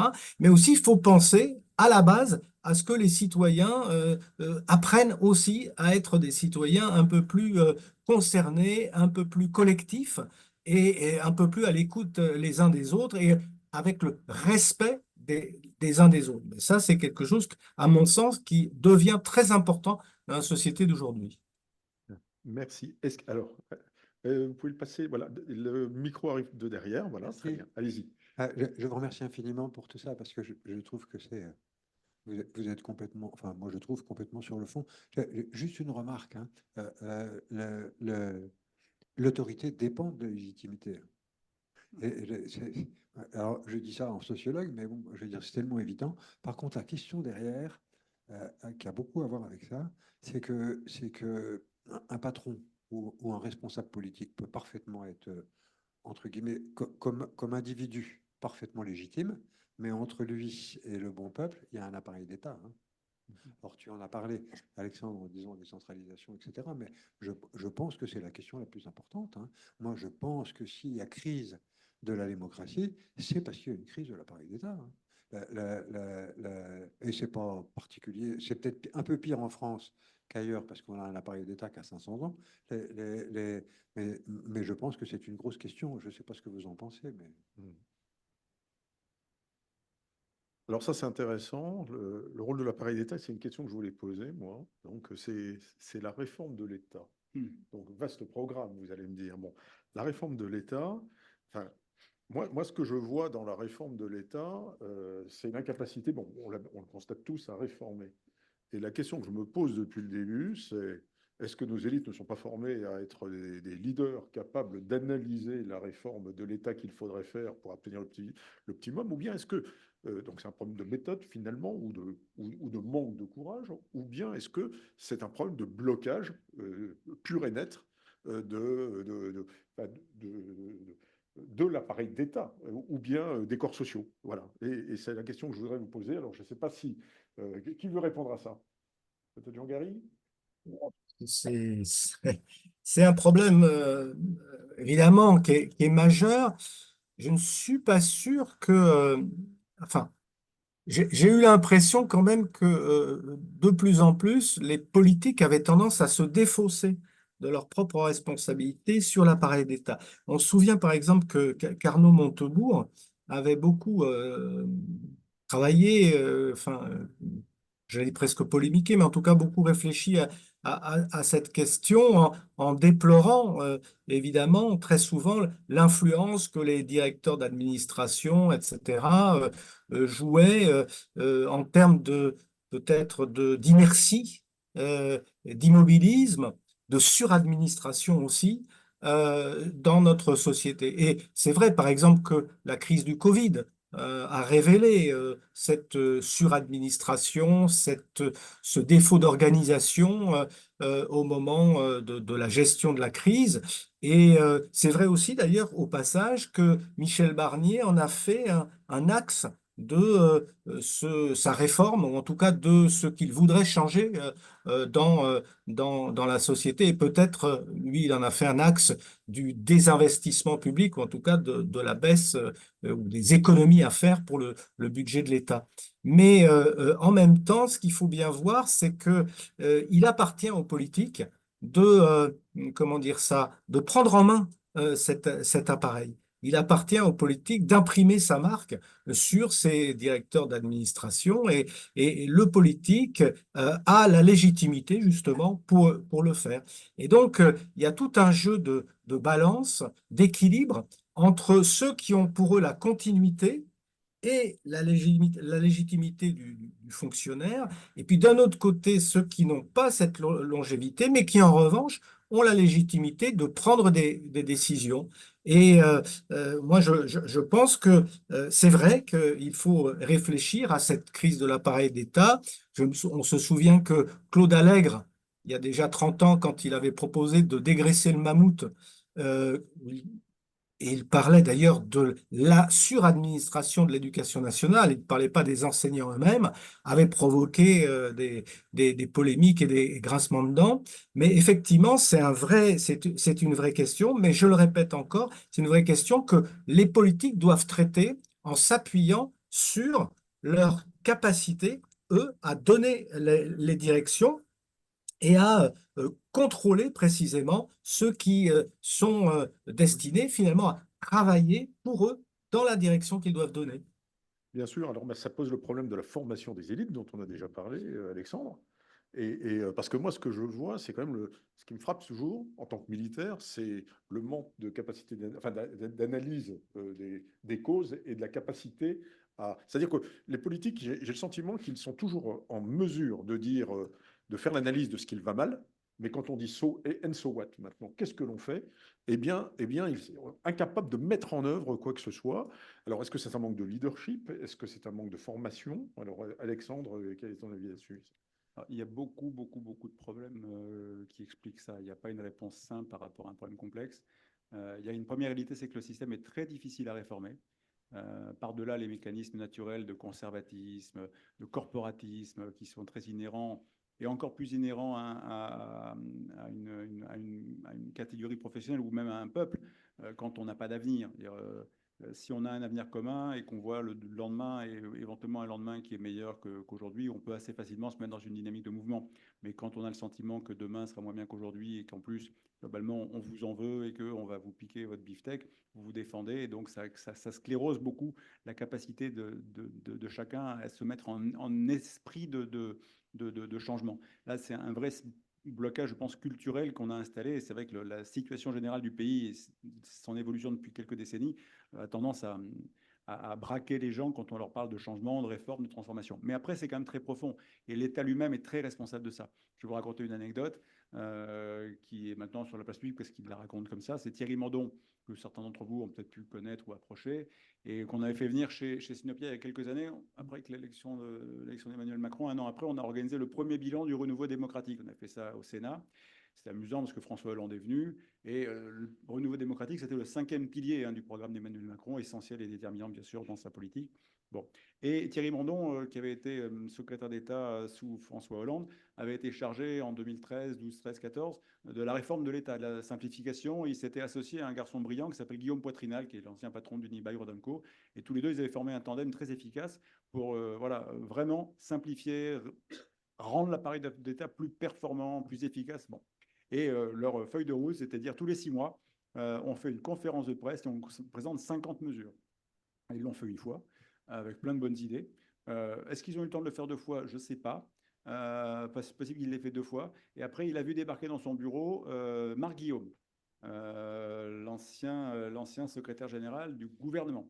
D'accord? Et Marc Guillaume lui a fait, comme toujours le font les hauts fonctionnaires dans ces cas-là, ah, bravo, ton action, formidable, c'est vachement bien, je suis très fier de toi, on est tous très impressionnés, quel volontarisme, quel dingue, etc. Bon.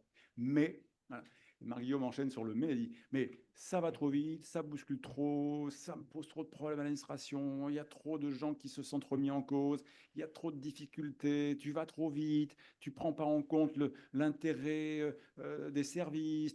Et l'autre lui dit « Écoute, moi je prends en compte les Français, les besoins, on part d'en bas, on se préoccupe de ce qui est important pour les entreprises, on supprime ce qui n'a pas de vocation d'être, voilà, on simplifie, on rationalise. Oui, mais quand même, fais attention, etc. » Et l'autre lui dit « Écoute, moi je tire ma légitimité de François Hollande, le président m'a donné un mandat, action, j'agis. » Voilà. Bon. Marc-Guillaume est reparti avec son mauvais caractère et tout ça sous le bras. Et puis 15 jours plus tard, ou quelques semaines plus tard, Thierry Mandon a été nommé par François Hollande à l'enseignement supérieur. Voilà. Donc il y a aussi une considérable résistance de la part de, moi ce que j'appelle ça la cour, c'est-à-dire les quelques milliers de personnes qui gravitent au niveau des échelons nationaux et puis au niveau des échelons régionaux et locaux. Allez vous attaquer à la réforme des chambres de commerce. Allez vous attaquer à la réforme de tous ces bazars qui font voilà, la gestion dans les départements. Allez vous attaquer au cumul qui existe toujours des mandats, des maires qui peuvent être président de l'hôpital, du syndicat des eaux, etc. Allez vous attaquer à tout ça. Ça va être extrêmement difficile. Donc il y a quand même un blocage un peu inertiel du système parce qu'il y a 10 000 personnes en France voilà, qui n'ont globalement pas intérêt à ce que ça bouge parce que globalement pour eux, tout va très bien. Et ça, c'est aussi un blocage majeur. Et vous rajoutez à ça la citadelle de Bercy, qui est effectivement le château fort du château fort, hein, la tour dans le donjon, hein, qui est vraiment inexpugnable, qui contrôle tout, qui évidemment a la main sur la caisse. Et puis vous rajoutez à ça enfin une inversion complète des problématiques. C'est-à-dire qu'aujourd'hui, on a inversé les fins et les moyens.